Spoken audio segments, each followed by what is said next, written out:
ఎవరికి రైతు బంధు ఇవ్వాలి, తర్వాత రైతు భరోసా అందించాలి దానిపైన నిన్న మంత్రులకు సంబంధించినటువంటి కమిటీ అక్కడ ఖమ్మం జిల్లాలో పర్యటించింది. అక్కడ ఖమ్మం జిల్లాలో ఏర్పాటు చేసినటువంటి ఒక సమావేశంలో ఎప్పుడు కూడా గతంలో కేసీఆర్ ఏదైనా పథకం తీసుకొస్తే ఏదైనా నిర్ణయాలు తీసుకుంటే కనీసం ఎవరిని కూడా అడగకపోతుండే. అది ఫామ్ హౌస్లో లేకపోతే ప్రగతి భవన్లో ఆయన సొంతంగా నిర్ణయం తీసుకొని ప్రజల మీద రుద్దుతుండే.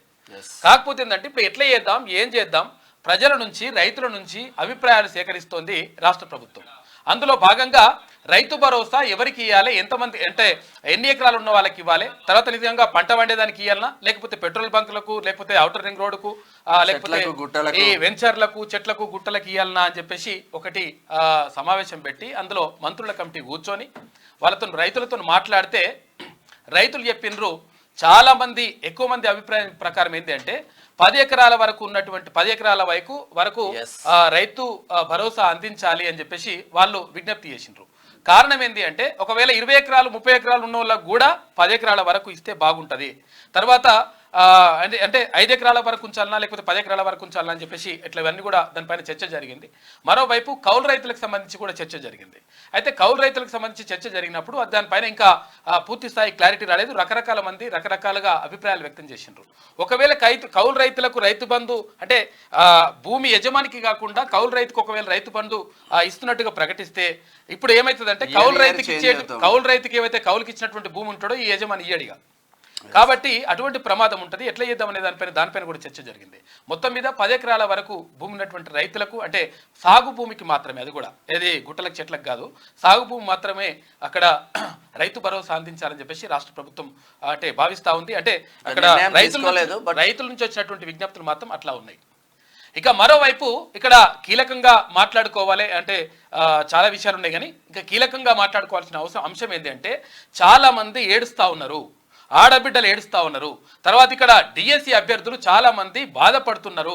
కాబట్టి ప్రభుత్వం 1000%, ఎందుకనంటే ఇప్పుడు ఇవాళ రేపో ఇక్కడ హాల్ టికెట్ కూడా పెడతామంటున్నట్ట వాళ్ళు టెన్షన్ పడతా ఉన్నారు. ప్రభుత్వము అంటే మరి ఇంటెలిజెన్స్ వ్యవస్థ ఏం చేస్తుందో మరి అర్థం కావట్లేదు. దయచేసి ఇంటెలిజెన్స్ వర్గాలు కూడా అధికారులు కూడా ప్రభుత్వానికి ఉన్నట్టుగా నివేదించండి. ఎందుకంటే ఇక్కడ విద్యార్థులు తర్వాత నిరుద్యోగులు ఎవరైతే ఉన్నారో వాళ్ళందరూ కూడా గోసపడతా ఉన్నారు. ఎందుకంటే ఇక్కడ ఏది టెట్కి తర్వాత డిఎస్సికి మధ్య 36 రోజులు మాత్రమే గ్యాప్ ఉన్నది. ఈ 36 రోజులలో మా సిలబస్ అంతా ఎట్లా కంప్లీట్ కావాలని చెప్పేసి పుస్తకాలు పెట్టి రకరకాల నేను ఇప్పుడు చూపిస్తా వాళ్ళు ఏడుస్తా ఉన్నారు.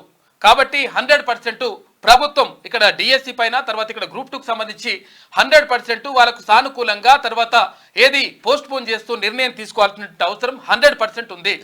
ఎందుకంటే ఇది సూచన చేస్తా ఉన్నాం మేము, అంటే మరీ చెప్తా ఉంటే కూడా ప్రభుత్వం పట్టించుకోవట్లేదు. ఎందుకంటే మీరు అంటే ప్రభుత్వం బాగుండాలని కోరుకునేటువంటి వ్యక్తుల్లో ఉన్నాం. తర్వాత ఇంకొకటి ఏంటంటే అట్లా అని చెప్పేసి మొత్తం ప్రభుత్వానికి డబ్బా కొట్టాల్సిన పని కూడా క్యూనోస్కు లేదు, క్లియర్గా చెప్తా ఉన్నాం. కాబట్టి 100% క్యూనోసు నిరుద్యోగుల పక్షాన, బాధితుల పక్షాన, విద్యార్థుల పక్షాన 100% నిలబడుతుంది. దీనికి ఎటువంటి సందేహం కూడా అవసరం లేదు. కాకపోతే ఏంటంటే ప్రభుత్వానికి మరి ఎవరు తప్పుడు నివేదికిస్తున్నారో అర్థమైతలేదు. కానీ నిజంగా నిరుద్యోగులు తర్వాత డిఎస్సి అభ్యర్థులు కానీ తర్వాత ఇక్కడ గ్రూప్ 2 అభ్యర్థులు కానీ 1000% బాధపడతా ఉన్నారు. కావాలంటే ఒకసారి మీకు వీడియోలు చూపిస్తా. అంటే ఎంత బాధపడుతున్నారంటే వాళ్ళకి అసలు యాక్చువల్గా చెప్పలేము. నిజంగా చెప్పాలంటే వాళ్ళకి సిలబస్ చాలా ఎక్కువ ఉన్నది. తర్వాత ఇక్కడ టెట్ సిలబస్ వేరు, తర్వాత ఇక్కడ డిఎస్సికి సంబంధించినటువంటి సిలబస్ వేరు. నేను కూడా బీఎడ్ చేసిన తర్వాత టీపీటీ చేసిన నేను, కాబట్టి నాకు ఆ విషయం తెలుసు.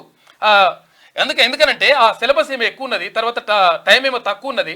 ఇన్ని రోజులకు రాకదాకా వచ్చినటువంటి నోటిఫికేషన్ వాళ్ళు ఏమంటున్నారంటే ప్రభుత్వానికి కృతజ్ఞత కూడా చెప్తున్నారు. ఏమంటున్నారంటే ప్రభుత్వం చేస్తుంది మంచి పని, ఎందుకనంటే 5089 పోస్టులే ఉంటే పెంచుర్రా అంటే గత ప్రభుత్వం కనీసం పట్టించుకోలేదు. కానీ ఇప్పుడున్నటువంటి ప్రభుత్వం అంతో కొంత పెంచింది, 11,000 చిల్లర పోస్టులు పెంచింది. ఏది డిఎస్సికి సంబంధించి ఉపాధ్యాయ పోస్టులకు సంబంధించి పెంచినప్పుడు ఆ పెంచిన పోస్టులు మేము దక్కించుకోవాలనుకుంటే కనీసం వారికి చదవడానికి అవకాశం ఇవ్వండి అని చెప్పేసి రిక్వెస్ట్ పెడుతుంది. వాళ్ళ న్యాయమైన డిమాండ్ ఇది. ఎవడో దాని ఏమంటారు పేడ్ ఆర్టిస్టులు కానీ తర్వాత ఎవడో చేసినటువంటి ఉద్యమం కాదు. తర్వాత ఇంకొకటి ఏమనుకుంటే కొంతమంది నాకు సమాచారం వచ్చిన ప్రకారం ఏంటంటే ఇది ఒకవేళ క్రెడిట్ ఎవరికో పోతుందని చెప్పేసి అనుకోవాల్సిన అవసరం లేదు, ఎవరికి పోదు. కాబట్టి మీరు చేసినటువంటి మంచి పని ఆ నిరుద్యోగులకు మంచి జరగాలంటే 100% పోస్ట్ పోన్ చేయాల్సినటువంటి అవసరం 1000% ఉన్నది. కాబట్టి ప్రభుత్వం ఆలోచించకపోతే ప్రభుత్వానికే దెబ్బ పడుతుంది. ఎందుకంటే నిరుద్యోగులు లేకుండా ప్రభుత్వం ఇప్పుడు ఏర్పాటు కాలేదనేది అక్షర సత్యం. దీంట్లో ఇంకే ఎటువంటి సందేహం లేదు. అట్లా కాకుండా మేము ఇష్టం వచ్చినట్టు నిర్ణయం తీసుకుంటామంటే తర్వాత ఎవరో అధికారులు మాల్ప్లేట్ చేస్తే మరి ఒకవేళ అంటే ముఖ్యమంత్రి గారిని మరి తప్పుదో పట్టిస్తారా ఏమైతుందో తెలుస్తలేదు. తర్వాత ఇప్పటికీ టీజీపీఎస్సీ చైర్మన్ ఆయన ఉన్నాడు ఎవరు మహేందర్ రెడ్డి గారు, ఇప్పటికొచ్చి ఆయన మాట్లాడతలేడు. తర్వాత ఇక్కడ విద్యాశాఖ నుంచి ఇక్కడ బుర్ర వెంకటేశం గారు కానీ తర్వాత ఇంకొకరు అధికారులు కానీ ఎవరు కూడా మాట్లాడతలేరు. నిరుద్యోగులకు భరోసా కల్పించాల్సినటువంటి బాధ్యత ప్రభుత్వం పైన ఇటు అధికారుల పైన 1000% ఉన్నది. కాబట్టి 100% పోస్ట్ పోన్ చేయాల్సిందే అని చెప్పేసి అత్యధికంగా ఉన్నటువంటి ఎవరైతే నిరుద్యోగులు ఆ పోరాటం చేస్తూ ఉన్నారు. పోరాటం కాదు, వాళ్ళ బతుకు పోరాటం, వాళ్ళు ఏడుస్తారు. చూడరు, ఒకసారి చూపిస్తా. ఎందుకనంటే అసలు యాక్చువల్గా ఆడబిడ్డలు మళ్ళీ వీళ్ళంతా చూడండి ఒకసారి, ఒక్కొక్క జిల్లా నుంచి ఒక్కొక్కరు మొత్తం ఫోన్ చేసి ఏడ్చుకుంటా వాళ్ళు వీడియోలు పెడుతున్నారు. గుడ్ మార్నింగ్ సార్, మేము ఒక డిఎస్సి ఆస్పిరెంట్ని. మేము టెట్కి డిఎస్సికి 25 రోజుల సమయం ఇస్తే మేము అన్ని పుస్తకాలు ఎలా చదవగలుగుతాం సార్? నేను ఒక స్కూల్ అసిస్టెంట్ ప్రిపేర్ అవుతున్నాము. చాలా హెవీ సిలబస్ ఉంది సార్, మా బాధను అర్థం చేసుకోండి. హాయ్ అందరికీ నమస్కారం. నా పేరు శారద, నేను కరీంనగర్ నుండి మాట్లాడుతున్నా. నేను నా భర్త ఇద్దరం కూడా ప్రైవేట్ స్కూల్లో టీచర్స్గా చేస్తున్నాం. మాకు 2 ఆడపిల్లలు. గవర్నమెంట్ జాబ్ వస్తేనే మాకు లైఫ్, అట్లాంటిది ఏది లేదు అన్న ఉద్దేశం కొద్ది కూడా మేము ఇద్దరం కూడా డిసైడ్ అయ్యి ఇద్దరం జాబ్స్ మానేసి డిఎస్సికి ప్రిపేర్ అవుతున్నాం. టెట్ క్వాలిఫై అయినాక 1 మంత్లోనే 35-36 రోజులలోనే ఎగ్జామ్ అని అంటే ఏ విధంగా ప్రిపేర్ అయ్యి ఎలా సిలబస్ ఎట్లా కంప్లీట్ చేయమంటారు, ఎగ్జామ్ ఎట్లా రాయమంటారు? ఇంతకుముందు కేసీఆర్ ప్రభుత్వంలో మాకు ఎలాంటి న్యాయం కూడా జరగలేదు. అట్లాంటిది కాంగ్రెస్ ప్రభుత్వం వచ్చిన తర్వాత కూడా మాకు న్యాయం జరగకపోతే ఇంకా మేము, నేనే కాదు నాలాగా ఏడుస్తున్న వాళ్ళు, కొట్లాడుతున్న వాళ్ళు ఎంతో మంది ఉన్నారు. అయినా కానీ ప్రభుత్వం స్పందించట్లేదు. ఆపోజిషన్ పార్టీ వాళ్ళు, ఆపోజిట్ లీడర్స్ చేస్తున్నారు అని అంటున్నారు తప్ప స్టూడెంట్స్ యొక్క బాధలు కూడా ఎవరు వినట్లేదు. ఎందుకంటే 3 నెలల్లో కూడా కంప్లీట్ అవ్వని సిలబస్ 35 రోజులల్లో ఎట్లా ఎగ్జామ్ రాస్తారు, ఎట్లా ఏ విధంగా సిలబస్ కంప్లీట్ చేస్తారు? వాళ్ళే ఇవ్వమంటున్నారు ప్రశాంతంగా. Hi friends, CM Revanth Reddy గారికి ముందుగా నమస్కారం చేసుకుంటున్నాను. ఎందుకంటే డిఎస్సి సిలబస్ చాలా ఎక్కువగా ఉంది. నాకు 3 పిల్లలు ఉన్నారు ఆల్రెడీ. పిల్లల్ని చూసుకొని నమస్కారం సార్, మాకు టెట్కు అండ్ డిఎస్సికి మధ్యలో చాలా తక్కువ సమయం ఉంది. అందులో కూడా HW exam, DO exam and CTET exam, ఇవన్నిటి వల్ల మేము ఎగ్జామినేషన్కి ప్రిపరేషన్ చేయడానికి సమయం అనేది మాకు సరిపోదు. Good morning CM Revanth Reddy sir, నేను ఒక డిఎస్సి ఆస్పిరెంట్ని సార్. నేను ఈరోజు మీతో ఒక 5 నిమిషాలు మా బాధను పంచుకోవడానికి నేను ఈ వీడియో చేస్తున్నాను. ఎందుకంటే ప్రతి ఒక్కరము ఇంత మానసిక బాధను భరించలేకపోతున్నాం. మీ దాకా మేము ఈ వీడియోస్తో వచ్చాము అంటే మేము మానసికంగా ఎంత క్షోభపడుతున్నామో మమ్మల్ని అర్థం చేసుకోండి సార్. మేము డిఎస్సికి వాయిదా కావాలని అడుగుతున్నాం. ఎందుకంటే మాకు టెట్ పెట్టారు సార్, డిఎస్సి పెట్టారు. మా నిరుద్యోగుల ఉనికిని గుర్తించిన గొప్ప మనిషి మీరు సార్. మా నిరుద్యోగుల అనే వాళ్ళు ఒకరున్నారు, వాళ్లకు సపోర్టింగ్గా నేను ఉండాలి, నిరుద్యోగుల తరపున నేనున్నాను రేవంత్ అన్నని అని చెప్పి మాకు ముందు నిలబడ్డారు సార్. అలాంటి మీ గొప్ప మనసుకి మేము పాదాభివందనాలు చేస్తాం సార్. కాకపోతే ఈరోజు మేము అదే డిఎస్సిని వాయిదా వేయమని ఎందుకు అడుగుతున్నామంటే మాకు సమయం సరిపోతలేదు సార్.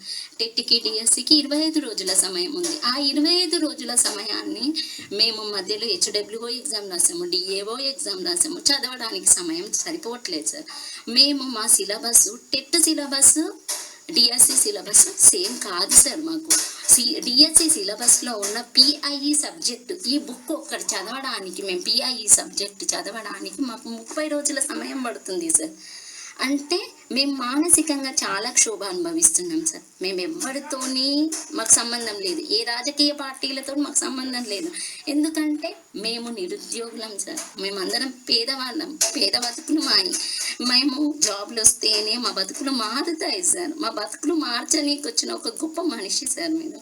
అలాంటి మీరు మా బాధను అర్థం చేసుకుంటారని నేను ఈ వీడియో చేస్తున్నాను. ప్లీజ్ సార్, దయచేసి మాకు కనీసం 2 నుంచి 3 నెలల సమయం ఇవ్వండి చాలు సార్. ఇంకా 2 నుంచి 3 నెలల సమయం ఇస్తే మేము శ్రద్ధగా చదువుకుంటాం, మా బతుకులు మేము మార్చుకుంటాం. దయచేసి మా ఈ నిరుద్యోగుల బాధను మీరు అర్థం చేసుకుంటారని ఆశిస్తూ మీ ఒక చెల్లిగా ఒక అక్కగా కోరుతున్నాను సార్. Please sir. రేవంత్ అన్న, ఒక్కసారి మీరు ఈ ఎస్జిటి పుస్తకాలను పెట్టేసి సిలబస్ సార్, ఇందులో మీకు వేరే ఏవి కనిపించవు. సిలబస్ షీట్ చూడండి అన్న ఎంత ఉందో.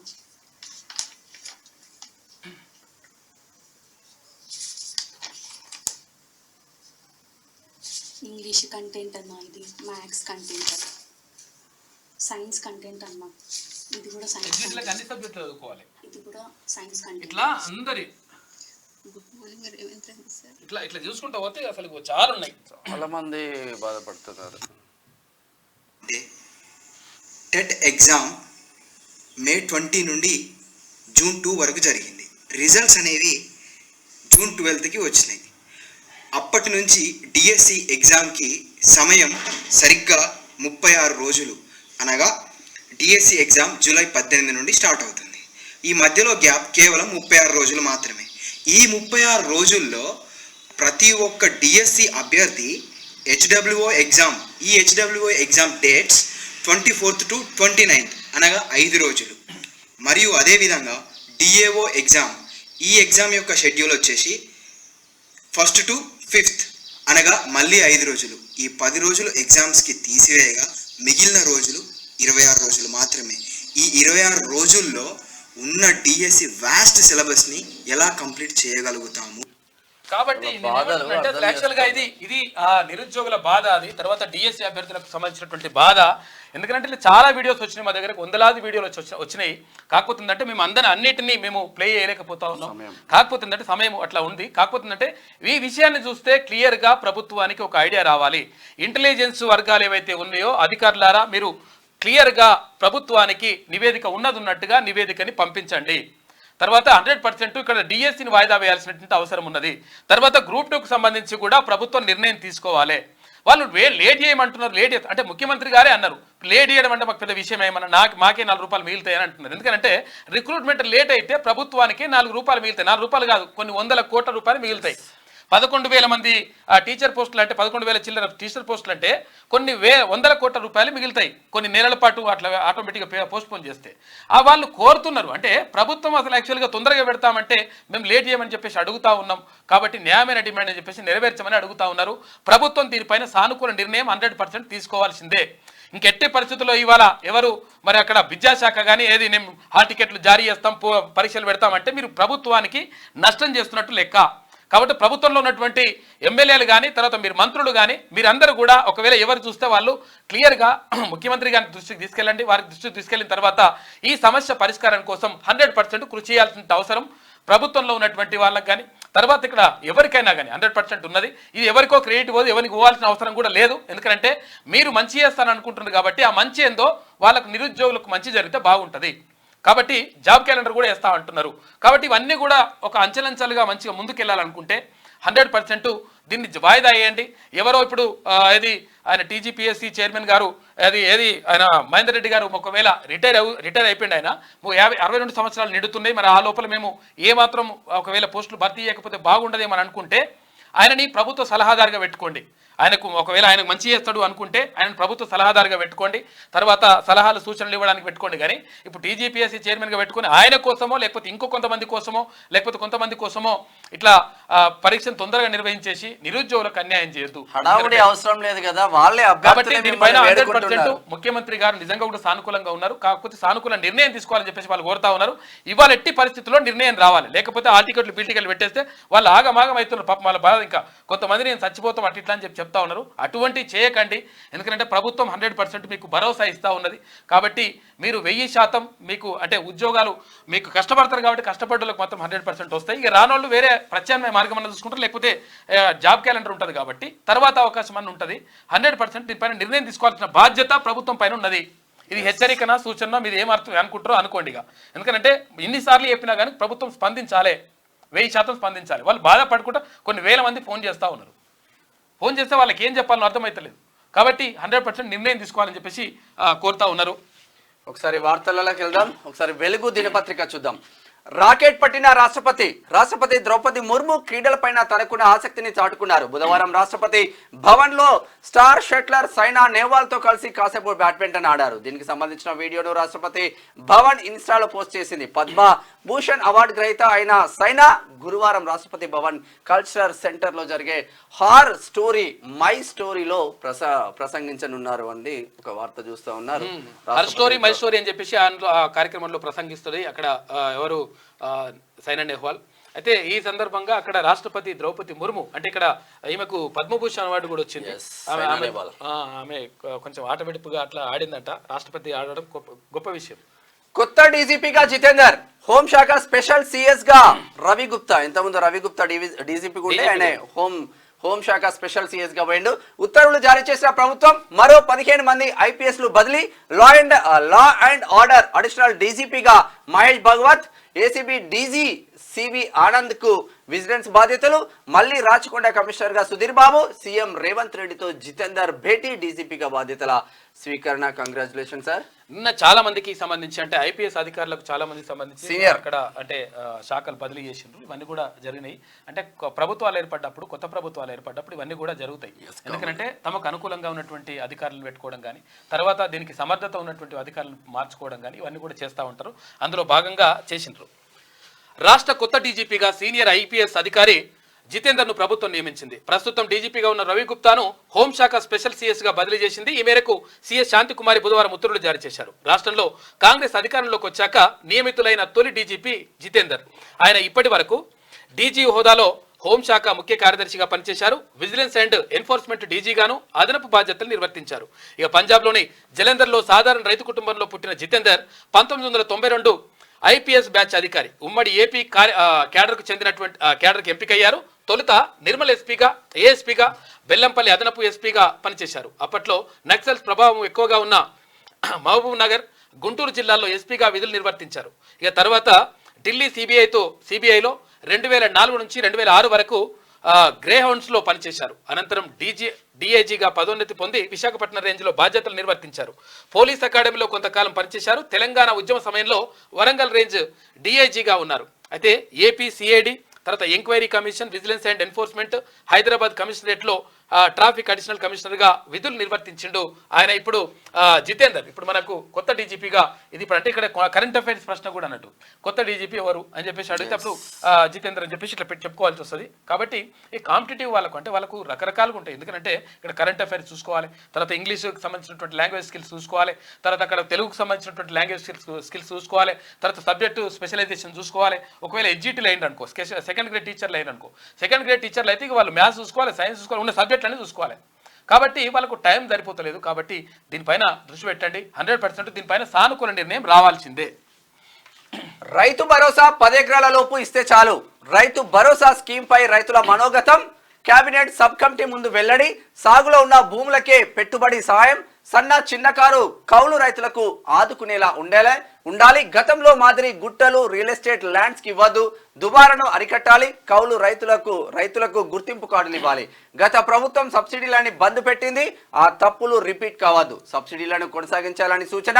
ఉమ్మడి ఖమ్మంలో అభిప్రాయాలు సేకరించిన కేబినెట్ సబ్ కమిటీ అని. అయితే ఏమైందంటే యాక్చువల్ గా గతంలో ఉన్నటువంటి ప్రభుత్వం ఎప్పుడు కూడా రైతులతో మాట్లాడి కానీ ప్రజలతో మాట్లాడి కానీ ఎలాంటి ఏ పథకం తీసుకొచ్చినా కానీ ఇష్టం వచ్చినట్టుగా ఏది మెదళ్ళ రాత్రిపూట అనిపిస్తే ఎత్తిపోతల పథకం అప్పుడు అదే తీసుకొచ్చి అమలు చేసేటోడు రుద్దేటోడు కానీ ఎప్పుడు కూడా ప్రజాభిప్రాయ సేకరణ చేసినటువంటి సందర్భాలు లేవు. నిజంగా ఇప్పుడున్నటువంటి ప్రభుత్వం ఇటువంటి నిర్ణయం తీసుకోవడం ఒక గొప్ప విషయం. కాబట్టి అంటే రైతుల నుంచి అసలు రైతులని అడుగుతా ఉన్నారు. అంటే ఎట్లా చేస్తే బాగుంటుందని చెప్పేసి వాళ్ళని అడిగి తెలుసుకుంటా ఉన్నారు. అందులో భాగంగా రైతుల అభిప్రాయాలు సేకరించారు. ఇక భాగస్వాములకు ఇవ్వద్దు, భూస్వాములకు ఇవ్వద్దు. రైతు భరోసా స్కీమ్ను చిన్న సన్నకారు రైతులకి పరిమితం చేయాలి. భూస్వాములకు, ప్రభుత్వ ఉద్యోగులకు, శ్రీమంతులకు రద్దు చేయాలి. రైతు భరోసాతో పాటు కౌలు రైతులకు కూడా ఎరువులు, పురుగు మందులు, వ్యవసాయ యంత్ర పరికరాలను సబ్సిడీపై అందించాలి. అధికారులు పారదర్శకంగా వ్యవహరించి అర్హులను మాత్రమే రైతు భరోసాకు ఎంపిక చేయాలని చెప్పేసి నాగమణి ఎం వెంకటాయపాలెం ఖమ్మం జిల్లాకు చెందినటువంటి మహిళ చెప్తున్నటువంటి మాట. అంటే ఇక్కడ కౌలు రైతులను ఎట్లా నిర్ణయించాలంటే కౌలు రైతులకు డైరెక్ట్ ఇస్తే ఇక్కడ యజమాని బాధపడతాడు. ఒకవేళ కౌలు రైతులకు ఇస్తే కౌలు రైతులకి ఎక్కువ ఇట్లా అవుతుంది. కాబట్టి అప్పుడు ఎవరు పంటేస్తే వాళ్ళకే రావాలంటే ఏం చేయాలి? ఎరువుల పైన సబ్సిడీ ఇవ్వాలి. తర్వాత ధాన్యానికి మద్దతు ధర కొంచెం పెంచాలి. దీని ద్వారా ఏమవుతుందంటే కౌలు రైతులకు కూడా మంచి జరుగుతుందని చెప్తా ఉన్నారు. అటువంటి సూచనలు ఇచ్చింది. ఇక్కడ కౌలు రైతు ఏమంటున్నారు ఒకసారి చూద్దాం. రైతులకు కౌలు రైతులకు మధ్య కేసీఆర్ చిచ్చు. రైతులకు కౌలు రైతులకు మధ్య కేసీఆర్ చిచ్చు పెట్టిండు. కౌలు రైతులను తీవ్రంగా అవమానించడం వల్లనే ఆయన ఓడిపోయిండు. వ్యవసాయం యాంత్రీకరణ పథకాన్ని తొలగించిండు. రైతుల భూమిలో హక్కు కావాలని కౌలు రైతులు కోరుకోవడం లేదు. కానీ కౌలు రైతులకు భరోసా కల్పించేలా ప్రభుత్వం నిర్ణయాలు తీసుకోవాలి. కౌలు రైతులకు కూడా సబ్సిడీపై వ్యవసాయ యంత్రాలు, విత్తనాలు, ఎరువులు అందించాలంటే రామారావు కౌలు రైతు ఖమ్మం జిల్లా కోరుకుంటున్నారు. సాగులో ఉన్న భూమికే రైతు భరోసా స్కీమ్ అమలు చేయాలని, పంట పెట్టుబడి సాయాన్ని 5 నుంచి 10 ఎకరాల లోపే పరిమితం చేయాలని రైతులు, రైతు సంఘాల నాయకులు, మేధావులు, వివిధ వర్గాల ప్రజలు అభిప్రాయపడ్డారు. అయితే రైతు భరోసా చిన్నకారు రైతులను కౌలుదారులను ఆదుకునేలా ఉండాలి తప్ప భూస్వాముల కోసం కాదని స్పష్టం చేశారు. గుట్టలు, రియల్ ఎస్టేట్ భూములకు ఉత్త పుణ్యానికి రైతు బంధు ఇచ్చినట్లు ఇప్పుడు ఇవ్వొద్దని, దుబారాను తగ్గించాలని సూచించారు. రైతు బంధు పేరు చెప్పి గత బీఆర్ఎస్ సర్కార్ రైతులకు సబ్సిడీలన్నింటినీ ఎత్తేసిందని, దానివల్ల రైతులు తీవ్రంగా నష్టపోయారని, అలాంటి తప్పులు రిపీట్ కావద్దన్నారు. ఇక రైతు భరోసాపై బుధవారం ఖమ్మం కలెక్టరేట్లో అభిప్రాయ సేకరణ జరిగింది. ఇది మొత్తం మీద రైతులకు సంబంధించి అయితే ఎందుకు ఇట్లా అంటే తీసుకుంటున్న నిర్ణయం అంటే అసలు యాక్చువల్గా ఒక నిర్ణయం తీసుకోవాలనుకున్నప్పుడు ప్రజాభిప్రాయ సేకరణ చేయాలని చెప్పేసి రాష్ట్ర ప్రభుత్వం భావిస్తూ ఉంది. అందులో భాగంగా అక్కడ మంత్రులని, ఇక్కడ మంత్రి పొంగులేటి శ్రీనివాస్ రెడ్డి కానీ, తర్వాత ఇక్కడ ఉప ముఖ్యమంత్రి బట్టి విక్రమార్క కానీ, అటు వ్యవసాయ శాఖ మంత్రి అక్కడ తుమ్మల నాగేశ్వరరావు కానీ, వీళ్ళందరూ కూడా వెళ్ళి అక్కడ రైతులతో మాట్లాడిన తర్వాత వాళ్ళ అభిప్రాయాలు స్వీకరించారు. వాళ్ళ అభిప్రాయాల ద్వారా వచ్చినటువంటి మొత్తం ఫీడ్బ్యాక్ని, అంటే ఒకవేళ ప్రభుత్వం ఖర్చును తగ్గించుకోవాలనుకుంటుంది, దుబారా ఖర్చును తగ్గించాలనుకుంటుంది, దాని ద్వారా ఇంకా మరింత సంక్షేమ పథకాలకు వాటిని వెచ్చించాలనుకుంటుంది, ఇటువంటి టైంలో ఎటువంటి నిర్ణయం తీసుకుంటే బాగుంటుంది అని చెప్పేసి ప్రభుత్వమే సొంతంగా నిర్ణయం తీసుకోకుండా అట్లా రైతుల నుంచి వచ్చినటువంటి అభిప్రాయాల ద్వారా ఈ నిర్ణయం తీసుకోవాలనుకుంటుంది. ఇది శుభ పరిణామం. కాబట్టి ఎటువంటి నిర్ణయాలు తీసుకోండి, బాగుంటుంది. రైతుల ద్వారా అభిప్రాయాలు స్వీకరించి నిర్ణయం తీసుకోవడం మంచి పరిణామం. డిఎస్సి అభ్యర్థులను కూడా అదే కోణంలో చూడండి. మంచిది కదా. విద్యార్థులు, నిరుద్యోగులు కూర్చోబెట్టంటారు అక్కడ డిఎస్సి అభ్యర్థులు కానీ, తర్వాత అక్కడ గ్రూప్ 2 మాట్లాడండి. ఎందుకంటే ఎవరికో పోవాల్సిన అవసరం లేదు. క్రెడిట్ 100% ప్రభుత్వానికే ఉంటుంది. మీరు మంచి చేస్తా అనుకుంటారు కాబట్టి ఆ మంచి జరగాలి. వాళ్ళకు మంచి జరిగినప్పుడు, వాళ్ళకు నిజంగా లబ్ధి పొందినప్పుడు వాళ్ళు సంతోషపడతారు తప్ప మేము వేసినాం కానీ అవి వస్తాయో రావో తెలియనప్పుడు సంతోషపడరు. కాబట్టి నిర్ణయం తీసుకోండి. కోచింగ్ సెంటర్లు లబ్ధి పొందినాయా పొందలేదా పక్కన పెట్టండి. నిరుద్యోగులకి మంచి జరిగిందా లేదా చూడండి. ప్రభుత్వం 10 ఏళ్ళు 20 ఏళ్ళు అవుతుంది కాదు, అది అదంతా వదిలేసి ఇప్పుడు 3 నెలలకు వచ్చినది కథ. దుబారా తగ్గిస్తాం. రైతు భరోసా విధి విధానాల కోసమే ప్రజాభిప్రాయ సేకరణ డిప్యూటీ సీఎం బట్టి 10 ఉమ్మడి జిల్లాల్లో నిర్వహిస్తాం. ఆ నివేదికను అసెంబ్లీలో పెట్టి చర్చిస్తామని వెల్లడి. ఉమ్మడి ఖమ్మం జిల్లాలో ప్రజాభిప్రాయ సేకరణ పూర్తి. మంచి శుభ పరిణామం అనే ప్రజాభిప్రాయ సేకరణకి వెళ్ళిండ్రు మంత్రులందరూ వెళ్ళేసి ఈ కార్యక్రమంలో అందులో పాల్గొన్నారు. ఇది ఇట్లా ఉంటే పైన యుద్ధాల కాలం కాదిది, ఇది యుద్ధాల కాలం కాదని చర్చలు, దౌత్య మార్గాల ద్వారానే వివాదాలకు పరిష్కరించుకోవాలని ప్రధాని నరేంద్ర మోడీ అన్నారు. బుధవారం ఆస్ట్రియా పర్యటనలో ఆయన ఈ కామెంట్ చేశారు. యాక్చువల్ గా యుద్ధాల కారణం కాదు ఇది. ఇక్కడ ఉక్రెయిన్ మధ్య, తర్వాత రష్యా మధ్య యుద్ధం జరుగుతూ ఉంది. తర్వాత అంటే వాళ్ళు మాట్లాడుకుంటూనే అక్కడ పోయి బాంబులు వేస్తున్నారు. తర్వాత అక్కడ యుద్ధ ట్యాంకర్లు అన్ని వెళ్తూ ఉన్నాయి. దీనివల్ల ప్రాణాలకు నష్టం జరుగుతూ ఉంది. చిన్నపిల్లలు కానీ, తర్వాత వృద్ధులు కానీ, మహిళలు కానీ అందులో చనిపోతూ ఉన్నారు. ఇది ఎట్టి పరిస్థితుల్లో ప్రపంచ శాంతిని కోరుకునేది కాదు అని చెప్పేసి ఆస్ట్రియా దేశం ఏంటంటే అప్పుడు 2వ ప్రపంచ యుద్ధం జరగడానికి ఆస్ట్రియా రాజును హత్య చేయడమే కారణంగా అప్పుడు చూపించారు. కాకపోతే ఏంటంటే ఇప్పుడు విషయం ఏంటంటే ఇప్పుడు ఈయన నేను కొట్లాడ పెట్టుకున్నాను అనుకున్నాను. ఒకవేళ శ్యామ్ నేను కొట్లాడ పెట్టుకున్నాను అనుకుంటే ఏం చేయాలి? మరి శ్యామ్ కొట్లాడకు రాకుండా ఏం చేయాలి? ఇట్లా ఏం రాబాయ్ అని అంటాడు. అట్లా ఎట్లుంటుందంటే ఒకవేళ అంటే రెండో ప్రపంచ యుద్ధం జరిగేటప్పుడు ఎందుకు అసలు యాక్చువల్గా ఆస్ట్రియా రాజును హత్య చేయడమే కారణమా అంటే కాదు. అసలు యాక్చువల్గా అప్పటికే ప్రపంచ దేశాలు 2 భాగాలుగా విడిపోయినాయి. 2 భాగాలుగా విడిపోయి ఇక్కడ పెట్టుబడిదారి ఆర్థిక వ్యవస్థ, ఇటు సామ్యవాద ఆర్థిక వ్యవస్థ అనే 2 భాగాలుగా విడిపోయి ఈ 2 అంటే భావజాలం కలిగినటువంటి దేశాల మధ్య ఒక యుద్ధ వాతావరణం నెలకొన్నది. ఈ నేపథ్యంలో అప్పుడు ఆ ప్రపంచ యుద్ధాలు జరిగినాయి. అయితే ఇక్కడ ఆ ఆస్ట్రియా రాజును చంపడమే, ఆ హత్య చేయడమే అంటే అప్పటికి తక్షణ కారణంగా చెప్పిండ్రు కానీ అయితే వేరే కారణాలు ఉంటాయి. అయితే అందుకని ఎప్పుడైనా కానీ యుద్ధం ఎప్పుడు కూడా మంచి చేయదు. యుద్ధం ఎప్పుడు కూడా అంటే పోరు నష్టం పొందు లాభం అని అంటారు. పోరు అంటే కొట్లాట ఎప్పుడు కూడా నష్టాన్ని చేస్తుంది. కాబట్టి అది కొట్లాట మంచిది కాదు. యుద్ధం చేయకుండా శాంతియుతమైనటువంటి చర్చల ద్వారా పరిష్కరించుకుంటే బాగుంటుందని చెప్పేసి ప్రపంచ దేశాలకు, తర్వాత నిన్న రష్యా వెళ్ళినప్పుడు కూడా అక్కడ రష్యా అధ్యక్షుడు పుతిన్తో కూడా మాట్లాడిండు ప్రధాని నరేంద్ర మోడీ. తర్వాత ఇక్కడ కూడా వాళ్ళకి చెప్తా ఉన్నాడు యుద్ధాల కాలం కాదు ఇది, మనం మంచిగా ఉండాలని చెప్పి చెప్పిండు. ఇది ఇట్లా ఉంటే పాల ట్యాంకర్ ను ఢీకొన్న బస్సు 18 మంది మృతి. ఉత్తరప్రదేశ్ లో ఘోర రోడ్డు ప్రమాదం జరిగింది. ఢిల్లీకి వెళ్తున్న బస్సు పాల ట్యాంకర్ ను ఢీకొట్టింది. దీంతో బస్సులోని 18 మంది అక్కడికక్కడే ప్రాణాలు కోల్పోయారు. రాత్రికి చాలా మంది మనం మరీ చెప్తా ఉన్నాం. దీనిపైన 100% ప్రభుత్వం కూడా దృష్టి సారించాలి. ఎందుకంటే ప్రభుత్వం అనే కాదు, ప్రభుత్వం బాధ్యత ఒకటే కాదు, ఇక్కడ ప్రజలపైన కూడా బాధ్యత ఉంటుంది. ఇష్టం వచ్చినట్టుగా హెల్మెట్ లేకుండా ఇట్లా ఇయ్యమని పోతుంటాడు వాడు. ఆ హెల్మెట్ పెట్టుకోకపోతే దేనికన్నా గుర్తు అప్పుడే పోతుంది లెక్క. ప్రాణాలు గాలిలో కలిసిపోతే వాళ్ళ అయ్యమ్మ ఇంటికాడ ఏడుస్తుంటారు. తర్వాత ఇంకొకటి ఏంటంటే ఇప్పుడు కార్లు ఉంటాయి. ఇక కార్లో ఇష్టం వచ్చిన స్పీడ్ పోతా ఉంటాడు. ఇక సీట్ బెల్ట్ పెట్టాడు. సీట్ బెల్ట్ పెట్టకుండా పిన్ను వచ్చింది, పిన్ను దొరుకుతుంది బయట, పిన్ను పెడతాడు. పిన్ను పెట్టేసి సీట్ బెల్ట్ పెట్టుకోకుండా పోతాడు. దేనికన్నా గుర్తే అవతల వాడి అట్లా అయిపోతాయి. ఎందుకంటే చాలా ప్రమాదాలు జరుగుతాయి. జరగకుండా ముందే జాగ్రత్త పడాలంటే అతివేగం మంచిది కాదు. తర్వాత ఇంకొకటి ఏంటంటే మందు తాగుతాడు. ఇక మందు ఇట్లా అనుకుంటా వాడు పోతావారంటే నేను పోతా అని చెప్పేసి దేనికో గుద్దుతాడు. వాడు పోయింది కాక ఇంకోని కూడా గుద్ది. దాంతో పాటు ఈ మధ్యలో ఏమైపోయిందంటే ఇటు డ్రైవింగ్ చేస్తా ఉన్నారు, ఇటు సెల్ ఫోన్ చూస్తున్నారు. ఇక ఈమె ఫోన్ చేస్తుంది, ఫోన్ చేసేసి ఇట్లా అంటే కాలేజ్ పిల్లలు చెప్తున్నా ఇట్లుంటది. కాబట్టి నేను ఏమంటున్నంటే 100% ఇక్కడ ఏవైతే రోడ్లకు సంబంధించినటువంటి సేఫ్టీ మెజర్మెంట్స్ ఉంటాయో అవన్నీ కూడా పాటించండి. ఎవరో ట్రాఫిక్ పోలీస్ కోసమో లేకపోతే ఇంకోరి కోసమో పాటించాల్సిన అవసరం లేదు. మన ప్రాణాలు, ఎందుకంటే ఇంటి దగ్గర మీ గురించి ఎదురు చూసే వాళ్ళు ఉంటారు, తర్వాత ఫ్యామిలీ మెంబర్స్ ఉంటారు. వాళ్ళ గురించి ఒక్కసారి ఆలోచించుకుంటే మీ ఇటువంటి పని చేయరు. ఎక్కువ స్పీడ్ పోవడం కానీ, అతివేగం కానీ, తర్వాత మద్యం దాగి నడపడం కానీ, తర్వాత సేఫ్టీ మెజర్మెంట్స్ పాటించకపోవడం కానీ, ట్రాఫిక్ నిబంధనలు పాటించకపోవడం కానీ ఇవన్నీ కూడా ప్రాణాలకు ప్రమాదంగా మారుతాయి. కాబట్టి 100% ఇవన్నీ కూడా పాటించాల్సినటువంటి బాధ్యత ప్రతి ఒక్క పౌరుని పైన ఉంటుంది.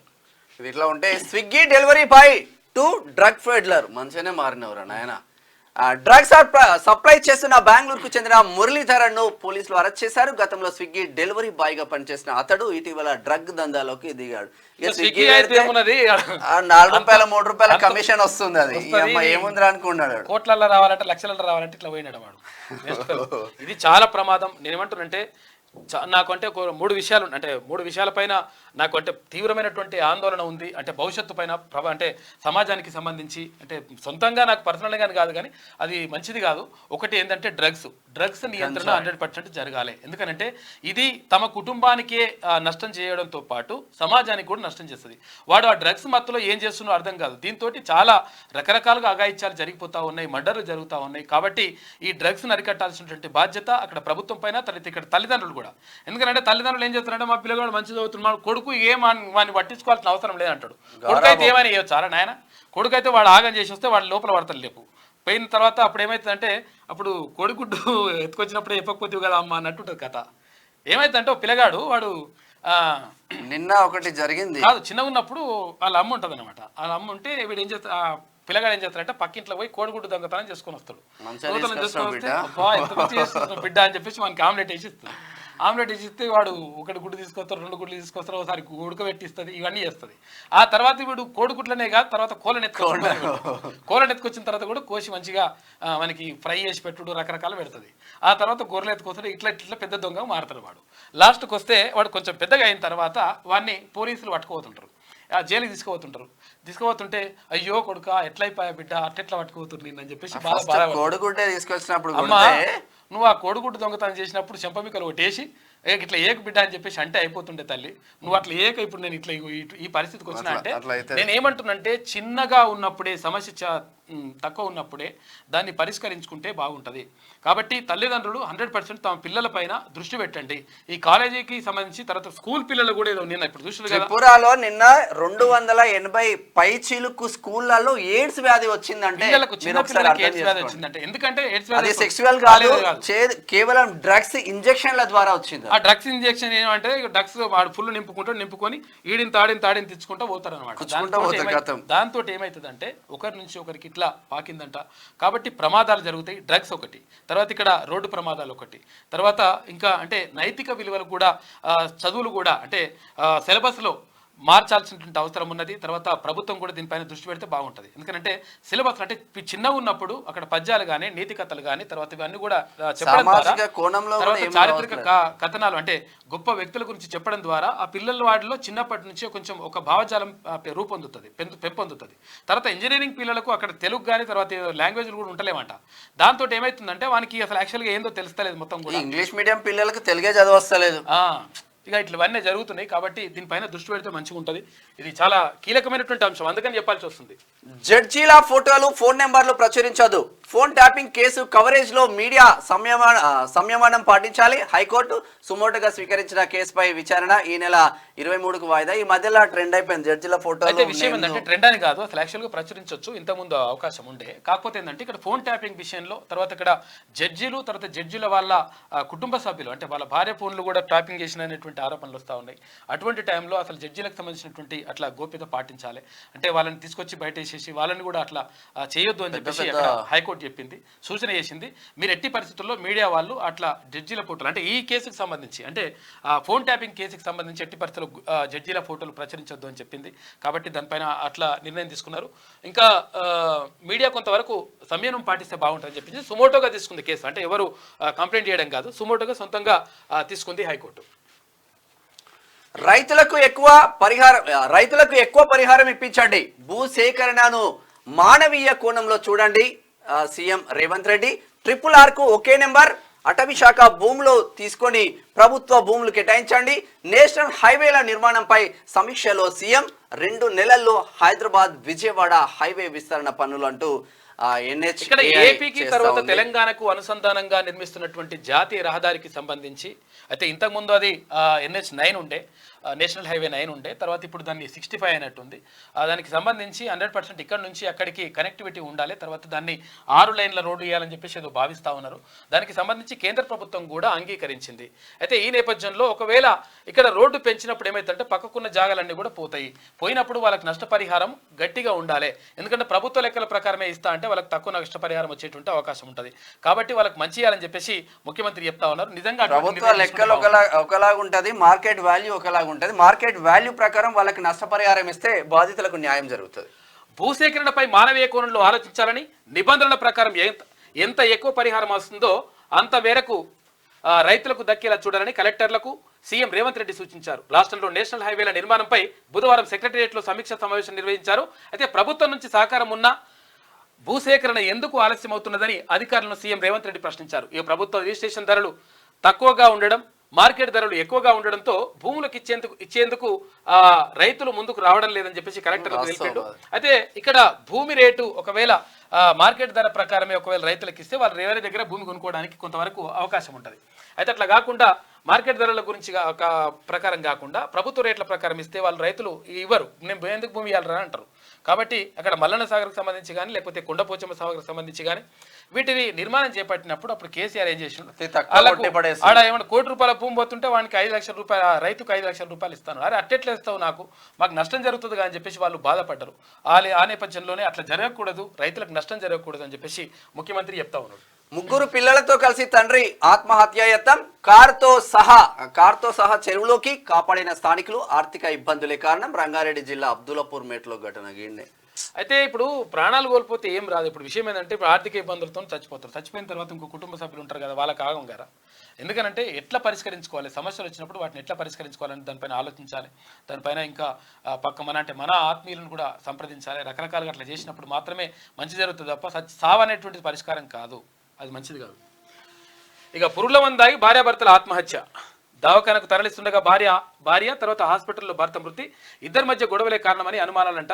సిద్దిపేట జిల్లా ఇటిక్యాలలో ఈ ఘటన చోటు చేసుకుంది. కృష్ణా బేసిన్ కు వరద. కర్ణాటకలోని ఆల్మట్టిలోకి రోజు 8 టీఎంసీల ఫ్లో, మరో 48 టీఎంసీల నీళ్లు అవసరం. వారంలో నిండే ఛాన్స్. ఆగస్టు 2వ వారం నాటికి మన ప్రాజెక్టులకు జలకల. గోదావరి బేసిన్లోకి ఇంకా మొదలు కాని ప్రవాహం జలకాల వస్తుంది కానీ వర్షాలు కొడతలేవు, చెరువులు నిండడం విషయం ఏంటంటే అసలు రైతులు వెయిట్ చేస్తా ఉన్నారు. గతంలో కృష్ణా బేసిన్ కి నీళ్లు రాలేవు. ఎందుకంటే అక్కడ మహారాష్ట్రలో అంటే పైన ఉన్నటువంటి ప్రాంతాల్లో వర్షాలు పడితే అక్కడ నుంచి వరదలు వస్తే ఆ వరద ద్వారా ఇక్కడ అక్కడ శ్రీశైలం, ఆ శ్రీశైలం నుంచి నాగార్జున సాగర్ ఇట్లా నీళ్లు ప్రవాహం ఉంటుండే. దాంతో రైతులకు మంచి జరుగుతుండే. కాకపోతే ఏంటంటే గతంలో చాలా ఎకరాల్లో కొన్ని వేల ఎకరాల్లో క్రాప్ హాలిడే ప్రకటించారు రైతులు. కారణం ఏంటి అంటే నీళ్లు రాకపోతే ఏమవుతుంది, అక్కడ ప్రాజెక్టులలో నీళ్ళు లేని కారణంగా వాళ్ళు పంటలు వేసుకుంటే ఎండిపోతాయి కాబట్టి క్రాప్ హాలిడే ప్రకటించారు. అయితే ఇప్పుడు ఏంటంటే ఇక్కడ కృష్ణా బేసిన్ కి సంబంధించి వరద వస్తూ ఉందంటే మహారాష్ట్రలో కురుస్తున్నటువంటి వర్షాలు కానీ పైన కురుస్తున్నటువంటి వర్షాలు కానీ చూద్దాం. ఎందుకంటే కొంచెం టైం తీసుకుంటే మంచిది, పబ్లిక్ ఎక్కువ వస్తారు అన్నట్టు, అందుకని ఆపుతున్నాం. అయితే ఇట్లా కురుస్తున్నటువంటి వర్షాలకు సంబంధించి అక్కడ వస్తూ ఉన్నాయి కాబట్టి ఆ వర్షాల ద్వారా వచ్చినటువంటి వరదలతోటి ఎక్కువ ప్రవాహం రావడం ద్వారా ఈసారి కొంతవరకు ఇప్పుడు ఆల్మట్టి అవన్నీ కూడా నిండుతూ ఉన్నాయంట. అక్కడ నుంచి నీళ్ళు వస్తే కొంతవరకు ఇప్పుడు కృష్ణా బేసిన్లో వాటర్ ఎక్కువ వచ్చేటువంటి అవకాశం ఉందని చెప్పేసి నిపుణులు చెప్తా ఉన్నారు. అందులో అట్లా కనిపిస్తూ ఉంది. ఇక వర్షాలు లేక అల్లాడుతున్న రైతులకు ఊరట కలిగించేలా ఎగువన వరదలు పెరుగుతున్నాయి. మహారాష్ట్రలో భారీ వర్షాలు కురుస్తుండటంతో కృష్ణా బేసిన్లో వరద క్రమంగా పెరుగుతుంది. కృష్ణా బేసిన్ నదిపై కర్ణాటకలో నిర్మించిన ఆల్మట్టి ప్రాజెక్టులోకి క్రమంగా ఫ్లో పెరుగుతున్నది. అయితే రోజు సగటున 8 టీఎంసీల చొప్పున ఆల్మట్టికి వరద వస్తుంది. మంగళవారం ఉదయం నుంచి బుధవారం ఉదయం వరకు ఆల్మట్టిలోకి దాదాపు 12 టీఎంసీల వరద వచ్చి చేరింది. మంగళవారం ఉదయం వరకు ప్రాజెక్టులోకి 60,000 క్యూసెక్ల వరద ప్రవాహం వస్తుండగా బుధవారం నాటికి 86,000 క్యూసెక్లకు పెరిగిందంట. ఒకవేళ అక్కడ ఆల్మట్టి నిండిన తర్వాత ఆటోమేటిక్గా వాళ్ళు వదిలేయాల్సిందే, తర్వాత నీళ్ళు వచ్చేస్తే కొంతవరకు ఈసారి కృష్ణా బేసిన్కి నీళ్లు మాత్రం ఎక్కువ వచ్చే అవకాశం ఉందంట. ఇప్పటికే వర్షాలు కొడతాయని చెప్పిండ్రు కానీ వీళ్ళు చిత్తుపొత్తు కథనే ఉన్నది. వాతావరణ చిత్తు పడితే వాన పడుతుంది, లేదు బొత్తు పడితే వాన జిల్లాలో పడతలేవు. ముస్లిం మహిళలకు భరణం సిఆర్పిసి సెక్షన్ 125 అందరికీ వర్తిస్తుందన్న సుప్రీంకోర్టు. మతంతో ఎలాంటి సంబంధం లేదంటూ చారిత్రాత్మక తీర్పు. భరణం అనేది చారిటీ కాదని బెంచ్ కామెంట్. భార్యల త్యాగాలను భర్తలు గుర్తించాలని హితవు. మహిళలకు ఆర్థిక సాధికారిత కల్పించాలని నిన్న సూచన చేసింది. చాలా గొప్ప నిర్ణయం. మహిళలకు 100% అందులో తలాక్ పర్సనల్ బోర్డు తీసుకుంటారు వీళ్ళు ఎక్కువ. త్రిబుల్ తలాక్ తీసేసింది అంటే కేంద్ర ప్రభుత్వం. త్రిబుల్ తలాక్ ఉండడం వల్ల ఏమైతుందంటే త్రిబుల్ తలాక్ ఫోన్లు చేసి ఒకసారి ఫోన్ చేసి అది తలాక్ అని 3 సార్లు అంటే సంబంధం లేదు, ఇంకో పెళ్లి చేసుకోవచ్చు. ఇట్లా ముస్లింలకు అట్లా ఎక్కువ మంది బహుభార్యత్వం కూడా ఇదంతా కూడా ఉండే. అయితే అట్లా కాదు, ఇది అంటే ఏకీకృత న్యాయం ఉండాలి మొత్తం కూడా, అంటే అందరికీ ఒకే న్యాయం ఉండాలి, సమన్యాయం ఉండాలని చెప్పేసి కేంద్ర ప్రభుత్వం భావించింది. అందులో భాగంగా అవి తీసుకొస్తా ఉంది. మరోవైపు ఏంటంటే ఇక్కడ ముస్లిం మహిళలకు భరణం ఇవ్వాల్సిందే. అంటే కొంతమంది ఏం చేస్తారంటే నేనేం పని చేస్తానని చెప్తాడు ఆయన. నువ్వేం పని చేయనప్పుడు నువ్వు పెళ్లి చేసుకునేటువంటి అర్హత నీకు లేదు. ఎందుకంటే భార్యని పోషించాల్సినటువంటి బాధ్యత భర్తకు ఉంటుంది అని చెప్పేసి ఇక్కడ చట్టం చెప్తా ఉంది. కాబట్టి 100% నువ్వేం పని చేయకున్నా కానీ నువ్వు అప్పు చేసో సొప్పు చేసో ఆమెకు భరణం ఇవ్వాల్సినటువంటి అవసరం ఉంటుంది. కాబట్టి ముస్లిం మహిళలకు కూడా ఇవ్వాలని చెప్పేసి సిఆర్పిసి సెక్షన్ 125 చెప్తుంది అని చెప్పేసి సుప్రీంకోర్టు చెప్పింది నిన్న. చారిత్రాత్మక తీర్పు వాస్తవం. భూములు తాకట్టు పెట్టుడేందో ఈయన చేసిందేంది? కోకాపేట భూములు ఏమైనా అట్లా కాదు, తాకట్టు పెడితే మళ్ళీ ఇప్పుడు విషయం ఏమైతుందంటే చిన్న ఎగ్జాంపుల్ మనం చూడండి. ఒకవేళ మనకు పైసలు అంటే మన దగ్గర ఇంత బంగారం ఉన్నది, 4 తులాల బంగారం ఉన్నది. 4 తులాల బంగారం ఉంటే ఒకవేళ కాదు జర బాగా కష్టం వచ్చింది, 50,000 రూపాయలు అప్పు కావాలి. 50,000 రూపాయలు అప్పు కావాలంటే బంగారం ఏం చేస్తాం మనము? ఆ బంగారం అది కుదబెట్టేసి నెల వడ్డీ 50,000 రూపాయలు అప్పు తెచ్చుకొని నెలకిన్ని కట్టుకుంటాం, మొత్తం అది కంప్లీట్ చేస్తాం. అది లెక్క. అయితే ఈయనేమంటుండంటే 4 తులాల బంగారానికి నువ్వేం చేస్తావు? 50,000 రూపాయలు అప్పెందుకు తెచ్చుకుంటావు? బంగారం అమ్మి పడేసి అంటుండు. అది చేసింది అదే పని గతంలో. అట్లయితే కంపెనీలకు ఏమిస్తారు కేటీఆర్? మరి ఏం చేస్తావు నువ్వు? ఏమిస్తారంటే ఇది కూడా చెప్తాం, మనకి చెప్తుంటే ఇది మహాభారతం అవుతుంది. ఏమైతుందంటే అసలు యాక్చువల్గా ఏమిస్తారంటే ఈయన ఏం చేసిండంటే తిన్మలని చెప్పింది క్లియర్గా, మళ్ళీ ఎమ్మెల్సీ మళ్ళీ చెప్పిండ్రు. అయితే ఏమన్నాడంటే అక్కడ అమెరికాలో ఒక పెద్ద మనిషి ఆయన దగ్గర కొంచెం ఎంతో ఆర్థికంగా గట్టిగా అయిన తర్వాత ఆయన స్థిరపడ్డాడు. కాబట్టి ఇక్కడ తెలంగాణలో ఉన్నటువంటి ఎవరైతే నిరుపేదలు ఉంటారో, తర్వాత ఎవరైతే అనాథలు ఉంటారో ఆ పిల్లలకు, తర్వాత ఇంకొంతమందికి ఆయన హెల్ప్ చేయాలనుకున్నాడు. అయితే ఒక అనాథ ఆశ్రమం పెట్టాలి, తర్వాత దాని ద్వారా కొంతమంది పిల్లలకు కూర్చోండి అయితే చేయాలని చెప్పేసి అనుకున్నాడు. అయితే రెండేసుకోండి. అయితే అట్లా చేయాలనుకుంటే ఆయన ఏమైందంటే ఆయన వచ్చి అమెరికా పోయినప్పుడు ఈయనని కేటీ రామారావుని అడిగిందంట. అది అంటే మినిస్టర్ మంత్రి గారు ఒకవేళ నాకు ఒక 5 ఎకరాల భూమి కావాలి, ఒక్కొక్క 5 ఎకరాల భూమి ఉంటే నేను అది అక్కడ ఒక ఆశ్రమం పెట్టేసి కొంచెం సేవ చేద్దాం అనుకుంటున్నా అంటే సరే అని చెప్పేసి అన్ని ఆ తర్వాత మళ్ళా వచ్చినప్పుడు ఆయన భారత్కి వచ్చినప్పుడు ఈయన కలిసిండట కేటీ రామారావుని కలిసేసి ఏది సార్ 5 ఎకరాల భూమి కావాలన్నా కదా సార్ మరి ఇస్తారా అని చెప్పేసి అడిగితే లేదు 5 ఎకరాలు కాదు నువ్వు 50 ఎకరాలు తీసుకున్నాడు. కాదు 5 ఎకరాలు కాకుండా 50 ఎకరాలు తీసుకోమంటు నాకు 50 ఎకరాలు ఎందుకు సార్ నాకు 5 ఎకరాలే కావాలని ఆయన పెద్ద మనిషి, ఎందుకంటే నేను 5 ఎకరాలు లేదని పెట్టుకుంటాను అయితే అది ఆశ్రమం పెడతాను అయితే 5 ఎకరాలు కాదు 50 ఎకరాలు తీసుకోవాలంటే ఆయన స్టన్ అయిందట. అరే గట్టెట్లయితుంది ఈ గింత పెద్ద దాతృత్వం మేడదుల్లే అని అనుకున్నట. అయితే ఆయన ఒప్పందం ఏంటంటే కేటీ రామారావు ఏం చెప్పిందంటే ఈ 5 ఎకరాలు అనేటువంటిది నువ్వు అడుగుతున్నావు, నేను 50 ఎకరాలు నీకు ఇస్తా, నీ పేరు మీద చేస్తా, ఆ తర్వాత ఏం చేస్తాం దీన్ని నువ్వు 45 ఎకరాలు నేను చెప్పిన వాళ్ళ పేరు మీద నువ్వు చేసి పడేసి చేస్తే నీకు 5 ఎకరాలు ఇస్తానట. నీ 5 ఎకరాలు వద్దు నీ మనవద్దురా నాయన, ఇక నేను మంచి చేద్దాం అనుకుంటే నువ్వు ఇట్లా లంగ కథలు పడుతున్నావు అని చెప్పేసి వెళ్ళిపోయాడు. అంటే ఇట్లా వేయాలన్నట్టు ఆయన ఉద్దేశంలో. ఆయన ఏమంటుండంటే భూములు తాకట్టు పెట్టుడేంది అమ్ముకుంటే అయిపోతుందా అంటుండనట్టు. అట్లయితే కంపెనీలకు ఏమిస్తారు? సర్కార్ ల్యాండ్స్ తనఖా పెట్టడం ప్రమాదకరం, ఇది మతిలేని చర్య, తెలంగాణ ప్రగతి కుంటుపడుతుంది, ఆర్థిక రంగాన్ని నడుపుడు రాష్ట్ర సర్కార్కు చేతనైన మొగోడు మొత్తం అంతే 7 లక్షల కోట్ల రూపాయలు అప్పులు చేసిపోయాడు. లంగ కథలు పడుతుంది. నిజంగానే చేతనైతే మీ ఎమ్మెల్యేలను మీరు కాపాడుకునే వాళ్ళు కదా. నిధుల సమీకరణ కోసం ప్రభుత్వ భూములను రాష్ట్ర సర్కార్ తాకట్టు పెట్టుకోవడం ఏమిటని బీఆర్ఎస్ వర్కింగ్ ప్రెసిడెంట్ మాజీ మంత్రి కేటీఆర్ ప్రశ్నించిండట. ఇక భూములు తనఖా పెట్టడం ప్రమాదకరమని అన్నారు. రాష్ట్ర ఆర్థిక రంగాన్ని నడవడం చేతగాక భూములను తాకట్టు పెట్టేందుకు రేవంత్ సర్కార్ ప్రయత్నిస్తున్నదని బుధవారం ఆయన ట్విట్టర్ పిట్ట ఇది దుయ్యబట్టారు. రాష్ట్ర ఆర్థిక రంగాన్ని సరిగ్గా నడపడం చేతగాని రేవంత్ సర్కార్ ఇప్పుడు నిధుల సమీకరణకు ఒక ప్రమాదకరమైన మార్గాన్ని ఎంచుకున్నది. తెలంగాణ పరిశ్రమల శాఖకు చెందిన 20,000 కోట్ల రూపాయల విలువైన 400 ఎకరాల భూములను ప్రైవేటు ఫైనాన్స్ కంపెనీలకు తనఖా పెట్టి 10,000 కోట్లు సమీకరించాలని భావిస్తున్నట్టు సమాచారం ఉన్నదని పెడుతున్నాడు ఈయన. ఇప్పుడు నేను ఏమంటానంటే ఇప్పుడు ఏమనుకున్నాం మనం, ఇంకా ఓ 4 తులాలో లేకపోతే 10 తులాల బంగారం ఉంటే 50,000 రూపాయలు అప్పు కావాల్సి ఉండదు మనకు. ఆ 10 తులాల బంగారం అమ్మేయం కదా మనం, 4 తులాల 10 తులాలు అమ్మేయం కదా, తనకు పెట్టి తెచ్చుకుంటాం మళ్ళీ దాన్ని కట్టుకుంటాం. అట్లా చేస్తాను ప్రభుత్వం చెప్తుంటే అట్టెట్లా చేస్తారు? మేము కోకాపేటలో అమ్మినాం కదా 100 కోట్ల రూపాయలకు ఎకరా. భూములు ఏమైనాయి, కోకాపేట భూములు ఏమైనాయి, ఎవరి వశమైనాయి? వేల కోట్ల రూపాయలు, లక్షల కోట్ల రూపాయల భూముల్ని మొత్తం కథం చేసింది గత ప్రభుత్వం. తర్వాత ఇక్కడ అటవీ శాఖకు సంబంధించినటువంటి 6 లక్షల ఎకరాల భూములకు సంబంధించి కనీసం లెక్క లేదు, పత్రం లేదు, మొత్తం కూడా అవి మొత్తం కొట్టేసిండ్రు, మింగిపడేసిండ్రు. కాబట్టి ఇటువంటి కథలు చేయాలంటే ఈయన చెప్తున్నాడు. ఇంకా ఫార్మా రంగం అని పెట్టి ఇబ్రహీంపట్నం నియోజకవర్గం యాచారం మండలంలో సర్వనాశనం చేసిండ్రు రైతులు చేసిండ్రు. ఇగో ఇది వెలుగులో ఉన్న ఇంకోటి కూడా ఉన్నది చాలా ఇంపార్టెంట్.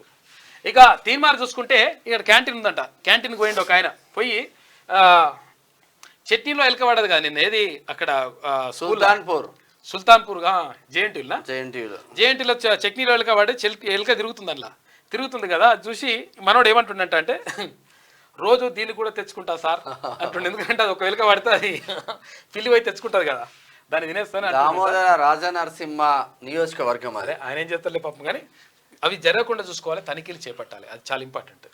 ఇక ఇది వెలుగు దినపత్రికలో ఉన్నటువంటి ప్రధాన కథనాలు. అయితే ఒకసారి ఆంధ్రజ్యోతి చూద్దాం.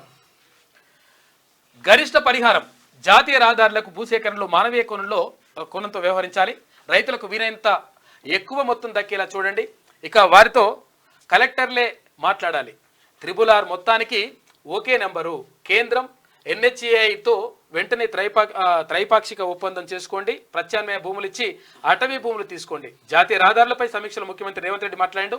నాగ్పూర్ విజయవాడ కారిడార్లో సర్వీస్ రోడ్లు, అండర్ పాస్లు నిర్మించాలి అని చెప్పేసి డిప్యూటీ సీఎం బట్టి విక్రమార్క అంటా ఉన్నారు. ఇక 2 నెలల్లో హైదరాబాద్ విజయవాడ విస్తరణ అని చెప్పేసి NHAI అంటా ఉంది. పద్మశ్రీ గ్రహీతలకు సీఎం సన్మానం, ఒక్కొక్కరికి 25 లక్షల చెక్కు అందజేత. ఇక డీజీపీగా జితేందర్, హోంశాఖ ప్రత్యేక ప్రధాన కార్యదర్శిగా రవి గుప్తా, సివి ఆనంద్ కు విజిలెన్స్ అదనపు బాధ్యతలు, 15 మంది IPSల బదిలీలు, త్వరలో మరికొన్ని. డ్రగ్స్, సైబర్ నేరాలపై ఉక్కుపాదం మోపుదాం, ఆంధ్రజ్యోతితో డీజీపీ జితేందర్. మంచి ముచ్చట ఇది వాస్తవంగా. ఇక సెక్షన్ 125 కింద ముస్లిం మహిళలు భరణానికి అర్హులే, ఒకవేళ వాళ్ళు విడాకులు ఇస్తే తర్వాత ఆటోమేటిక్గా భరణం ఇవ్వాలని చెప్తా ఉంది కోర్టు. ఇక CRPCలోని ఆ సెక్షన్ మతాలకు అతీతమైంది, భరణం దయతో ఇచ్చేది కాదు, అది వివాహిత మహిళల హక్కు అని చెప్తా ఉంది. పెళ్లి చేసుకున్నంటే సాధాలు అంతే, ఒకవేళ వాడు నేను ఏం పని చేసుకుంటే కూర్చుంటున్నా అంటే కూర్చుంటే కూడా కుదరదు ఆయన, పైసలు ఇవ్వాలని చెప్తున్నట. ముస్లిం మహిళల భరణానికి సంబంధించి సుప్రీంకోర్టు చారిత్రాత్మక తీర్పు వెలువరించింది. భర్త నుంచి భరణం కోరే హక్కును భార్యకు కల్పించే సిఆర్పిసి సెక్షన్ 125 మతంతో సంబంధం లేకుండా వివాహితులందరికీ వర్తిస్తుందని ఇక ట్రిపుల్ తలాక్ ద్వారా చట్ట విరుద్ధంగా విడాకులు పొందిన ముస్లిం మహిళలు ఈ సెక్షన్ కింద భరణం కోరవచ్చని కూడా స్పష్టం చేసిందట. భరణం వివాహితుల హక్కు, దాతృత్వం కాదు అని తేల్చి చెప్పింది. ఈ సెక్షన్ కింద భరణం కోరే హక్కు ముస్లిం మహిళలకు కూడా ఉంటుందంటూ 1985లో సుప్రీంకోర్టు తీర్పు ఇవ్వగా కొందరు సాంప్రదాయవాదుల ఒత్తిళ్లకు లొంగిపోయి 1986లో రాజీవ్ గాంధీ సర్కార్ ఆ తీర్పుకు భిన్నంగా ముస్లిం మహిళల భరణానికి సంబంధించి ఇవ్వాల్సిన అవసరం లేదని చెప్పిందంట. కానీ ఇప్పుడు ఇవ్వాలని మళ్ళీ తీసుకున్నది వీడియో కాన్ఫరెన్స్ లో విచారణకు హాజరవుతా, ఆరోగ్యం కుదుట పడే వరకు నేను స్వదేశానికి రాలేను.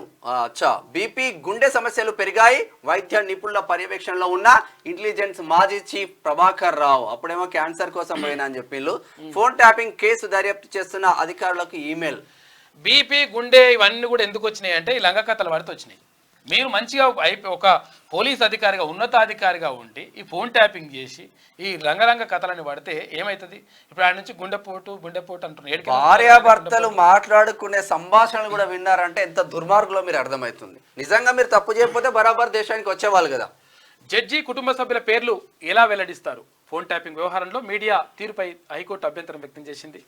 ఇక్కడ ఇంకో డిఫరెంట్ స్టోరీ. అనసూయ ఇక అను ఖతీర్ సూర్య తన పేరును లింగాన్ని పురుషుడిగా మార్చుకున్న మహిళా IRS అధికారి, దేశ సివిల్ సర్వీస్ లోనే తొలిసారి. గ్రేట్. అంటే అసలు యాక్చువల్ కొంతమంది లింగ మార్పిడి చేసుకుంటున్నారు, తర్వాత ఇక్కడ ఆడవాళ్ళు మగవాళ్ళుగా మారిపోతున్నారు, మగవాళ్ళు ఆడవాళ్ళుగా మారిపోతున్నారు. ఇవన్నీ కూడా జరుగుతూ ఉన్నాయి. అంటే ఇక్కడ దానికి సంబంధించి ఇక దేశ సివిల్ సర్వీసెస్ చరిత్రలో తొలిసారిగా ఓ IRS ఆఫీసర్ ప్రభుత్వ రికార్డుల్లో తన పేరును లింగాన్ని మార్చుకుంటున్నారు. అయితే తమిళనాడులోని చెన్నైకి చెందిన 2013 batch IRS officer M Anasuya కొంతకాలంగా హైదరాబాద్లోని customs excise and services tax appellate tribunal chief commissioner కార్యాలయంలో జాయింట్ కమిషనర్ గా పనిచేస్తున్నారంట. ఇకపై తనను పురుషుడిగా పిలవాలి. తర్వాత ఇప్పటి నుంచి అనసూయ కాదు అనికతీర్ సూర్య అని పిలవాలంట. ఇది ఎట్లా ఉంటే ఇక ప్రణీత్ హనుమంతు అరెస్ట్, బెంగళూరులో అదుపులోకి తీసుకున్న తెలంగాణ సైబర్ సెక్యూరిటీ బ్యూరో అని చెప్పేసి ఒక వార్త కనిపిస్తా ఉంది. వీడు వేస్ట్ ఫెలో, వీడు ఏం చేసిండు అసలు? యాక్చువల్ గా వీడు వీడియోలు చేసిండు ఎక్కడ సోషల్ మీడియాలో. తండ్రి కూతుర్ల బంధానికి కూడా వాడు మచ్చ తెచ్చే విధంగా ఇష్టం వచ్చినట్టుగా మాట్లాడాడు వేస్ట్ ఫెలో. వాడిని తీసుకుపోయి లోపలేయాలి అన్నది. ఆల్రెడీ వాని పైన కొన్ని సెక్షన్ల కింద కేసులు కూడా మరి అతి స్వేచ్ఛ కూడా అంటే నేను ఏమంటున్నా, సెన్సేషన్ చేస్తే ఇప్పుడు వ్యూస్ రావడం కాదురా బాబు, సమాజానికి మంచి చేయకపోయినా సరే కానీ చెడు చేయొద్దు, ఇటువంటి లంగ కథలు పడొద్దని చెప్తున్నాను. ఆదాయపు పన్ను చెల్లిస్తే మాఫీ ఉండదు. రాజకీయ నేతలు ప్రభుత్వ ఉద్యోగులకు కూడా అంతే. చిన్న సన్నకారు రైతులకే రుణమాఫీ, ఐటీ రిటర్న్లు దాఖలు చేసిన వారికి పథకం వర్తింపు.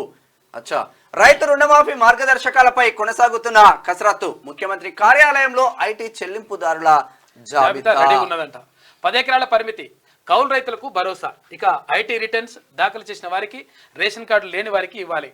ఇక రైతు భరోసా విధి విధానాలపై ఖమ్మం వర్క్షాప్ లో రైతులు సూచనలు చేసిండ్రు. అభిప్రాయ సేకరణ జరిపిన మంత్రులు బట్టి విక్రమార్క, తుమ్మల నాగేశ్వరరావు, తర్వాత పొంగులేటి శ్రీనివాసరెడ్డి. అనాథల మారిన హైదరాబాద్, జిహెచ్ఎంసీ జలమండలిలో నిధులు లేమి, వీధి దీపాల ఏర్పాటుకైనా డబ్బులు లేవు. రేవంత్ రెడ్డి పాలనలో ఇది పరిస్థితి. కేంద్ర మంత్రి కిషన్ రెడ్డి విమర్శలు. రైల్వే ప్రాజెక్టుల ప్రగతిపై సమీక్ష అంటూ ఒక వార్త చూస్తున్నాం. ఇది ఆంధ్రజ్యోతిలో ఉన్న అన్నిట్లా ఇప్పుడు వేసిన ఒక మా మాట చెప్పాలి. ఇక్కడ TGIIC కార్పొరేషన్ చైర్పర్సన్ గా ఇవాళ బాధ్యతలు స్వీకరిస్తున్న శ్రీమతి తూర్పు నిర్మలా జగ్గారెడ్డి గారికి హృదయపూర్వక జగ్గన్న ఉన్నాడు కదా, జగ్గారెడ్డి అని ఉన్నాడు కదా, ఆయన సతీమణి ఆమెకు అది కార్పొరేషన్ చైర్మన్ గా ఇవాళ బాధ్యతలు స్వీకరిస్తుంది. ఇది ఆంధ్రజ్యోతిలో ఉన్నటువంటి ప్రధాన కథనాలు. అయితే శనార్థి తెలంగాణ దినపత్రిక చూద్దాం. చూడడంతో పాటు ఒక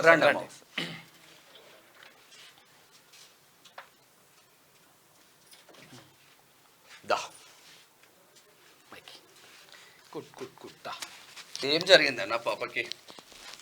బాబుకి 1.5 ఇయర్ ఉన్నప్పుడే కోమాలోకి వెళ్ళిపోయాడు. ఫస్ట్ కోమాలోకి వెళ్ళిపోయిన తర్వాత అసలు ఏంటి అనేది మాకు కూడా తెలియకుండా నేను విజయవాడ రెయిన్బో హాస్పిటల్ తీసుకెళ్ళాను. రెయిన్బో హాస్పిటల్ తీసుకెళ్ళినప్పుడు అక్కడ వాళ్ళు చెప్పారు తనకి ఇన్ఫెక్షన్, బాడీ అంతా ఇన్ఫెక్షన్ అయిపోయింది, కిడ్నీ ప్రాబ్లం అయింది, స్టార్టింగ్ ఇన్ఫెక్షన్ కంట్రోల్ అవ్వడానికి ఆయన్ని అడ్మిట్ చేయించుకోవాలంటే ఒక 15 days అక్కడే ఉన్నాం. అప్పటి నుంచి ఇప్పటి వరకు స్టిల్ ట్రీట్మెంట్ నడుస్తూనే ఉంది.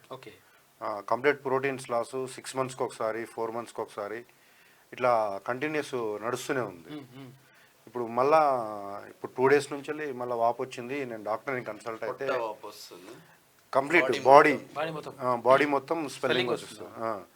అయితే బయాక్సీ చేయించాను, బయాక్సీ నార్మల్ రిపోర్ట్స్ అన్నీ నార్మల్ రిపోర్ట్స్ వస్తున్నాయి. కానీ ఈ 4 monthsకి 3 monthsకి ఒకసారి మళ్ళీ స్పెల్లింగ్ రావడము, మళ్ళీ ఇంజెక్షన్ డోసెస్ ఇవ్వడము.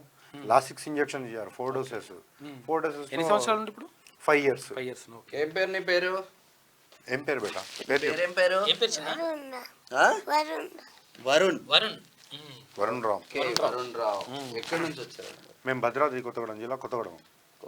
ఓకే. ఇప్పుడు ఏమంటున్నారు డాక్టర్స్? డాక్టర్ ఇప్పుడు ప్రజెంట్ అడ్మిట్ చేయమన్నారు. తన కండిషన్ బాగాలేదు ప్రజెంట్గా, ఓకే, అది చేయమన్నారు. ఇంకోటి ఏంటంటే ఒక టెస్ట్ రాశారు, జెనెటిక్ సిమ్టమ్స్ అని. అసలు అంటే జెన్యున్గా ఏమైనా ప్రాబ్లం ఉందా ఏందనేది ఆ టెస్ట్ ఒకటి చేయించాలి కంపల్సరీ అని చెప్పేసి అన్నారు. ఇప్పుడు అదే మనం మల్లన్నని కలుద్దామని వచ్చాము, మల్లన్న దగ్గర హెల్ప్ అడుగుదామని వచ్చాము. కొత్తగూడెం నుంచి బాబుని చూపించి అన్నతో మాట్లాడదామని. ఓకే ఓకే చెప్తామా?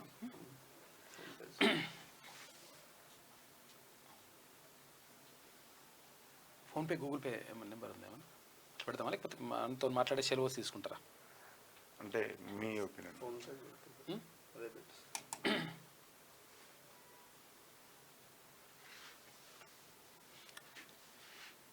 Hi hi.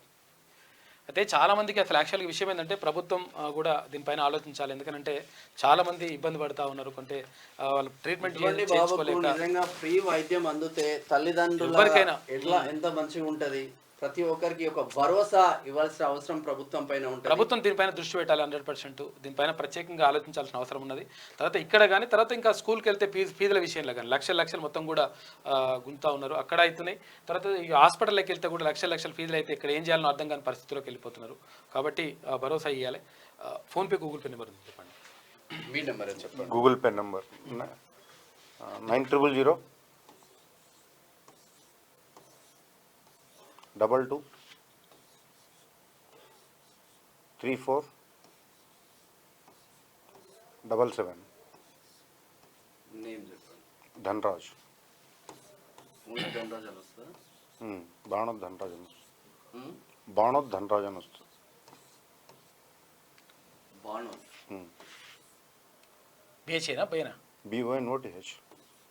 బాణోత్ తెలుసు అంటే ధనరాజ్ అని వస్తుంది. తర్వాత దీనికి గూగుల్ పే ఉందంట. ఎంత వీలైతే అంత వీలుంటే హెల్ప్ చేయండి. చాలా సివియర్ గా ఉంది. నార్మల్ గా 5 years ఇట్లా పొట్ట మొత్తము బాడీ మొత్తం అంటే ఒకటి కాదు చాలా ఇబ్బందిగా మారింది. ఇటువంటి పిల్లలకు నిజంగా ప్రభుత్వం నుంచి రెయిన్బో హాస్పిటల్ పిల్లల అవకాశం కింద ఇది కూడా బాగా వాపు ఉంటుంది. సరే అంటే వీలుంటే ఒక నిమ్స్ కూడా అట్లా వెళ్తే బాగుంటుంది. అంటే ఫస్ట్ నుంచి ట్రీట్మెంట్ అక్కడే అన్న. యాక్చువల్గా ఏంటంటే వాళ్ళు చెప్పే రిజల్ట్ ఏంటంటే అసలు మనం ఇచ్చిన ఇప్పటివరకు చేసిన ట్రీట్మెంట్కి ఎప్పుడో సెట్ అయిపోవాలి బాబు. సెట్ అవ్వట్లేదంటే ఏదో బాడీ డిఫెక్ట్స్ ప్రాబ్లం ఉండొచ్చు. స్టెప్ బై స్టెప్ ట్రీట్మెంట్, చిన్నపిల్లడు కదా తట్టుకోలేడు, ఒకటేసారి ట్రీట్మెంట్ చేయాలంటే ఏదైనా ఇబ్బందికరంగా ఉంటుంది కదా అని చెప్పేసి అంటున్నారు. సరే కొంచెం చూడండి, అంటే దయచేసి మీకు ఎంత వీలైతే అంత ఒకసారి హెల్ప్ చేయండి పాపం, అంటే బాబుకి సంబంధించి. తర్వాత ఇంకోటి ఏంటంటే LOC కూడా ఏమైనా ప్రయత్నం చేద్దాం. LOC తీసుకుంటే డైరెక్ట్ ట్రీట్మెంట్ వాళ్ళు. ఏ క్లాస్ నువ్వు స్కూల్ పోతున్నావా? ఏ క్లాస్ చెప్పు. ఏ క్లాస్ నువ్వు చెప్పు. యూకేజీ. 1 2 3 వచ్చా నీకు? అమ్మా గుడ్. కూర్చో చూడండి ఒకసారి. 9000223477. పేరు బాణోత్ ధనరాజ్. గూగుల్ పే ఉంటుంది. కొంచెం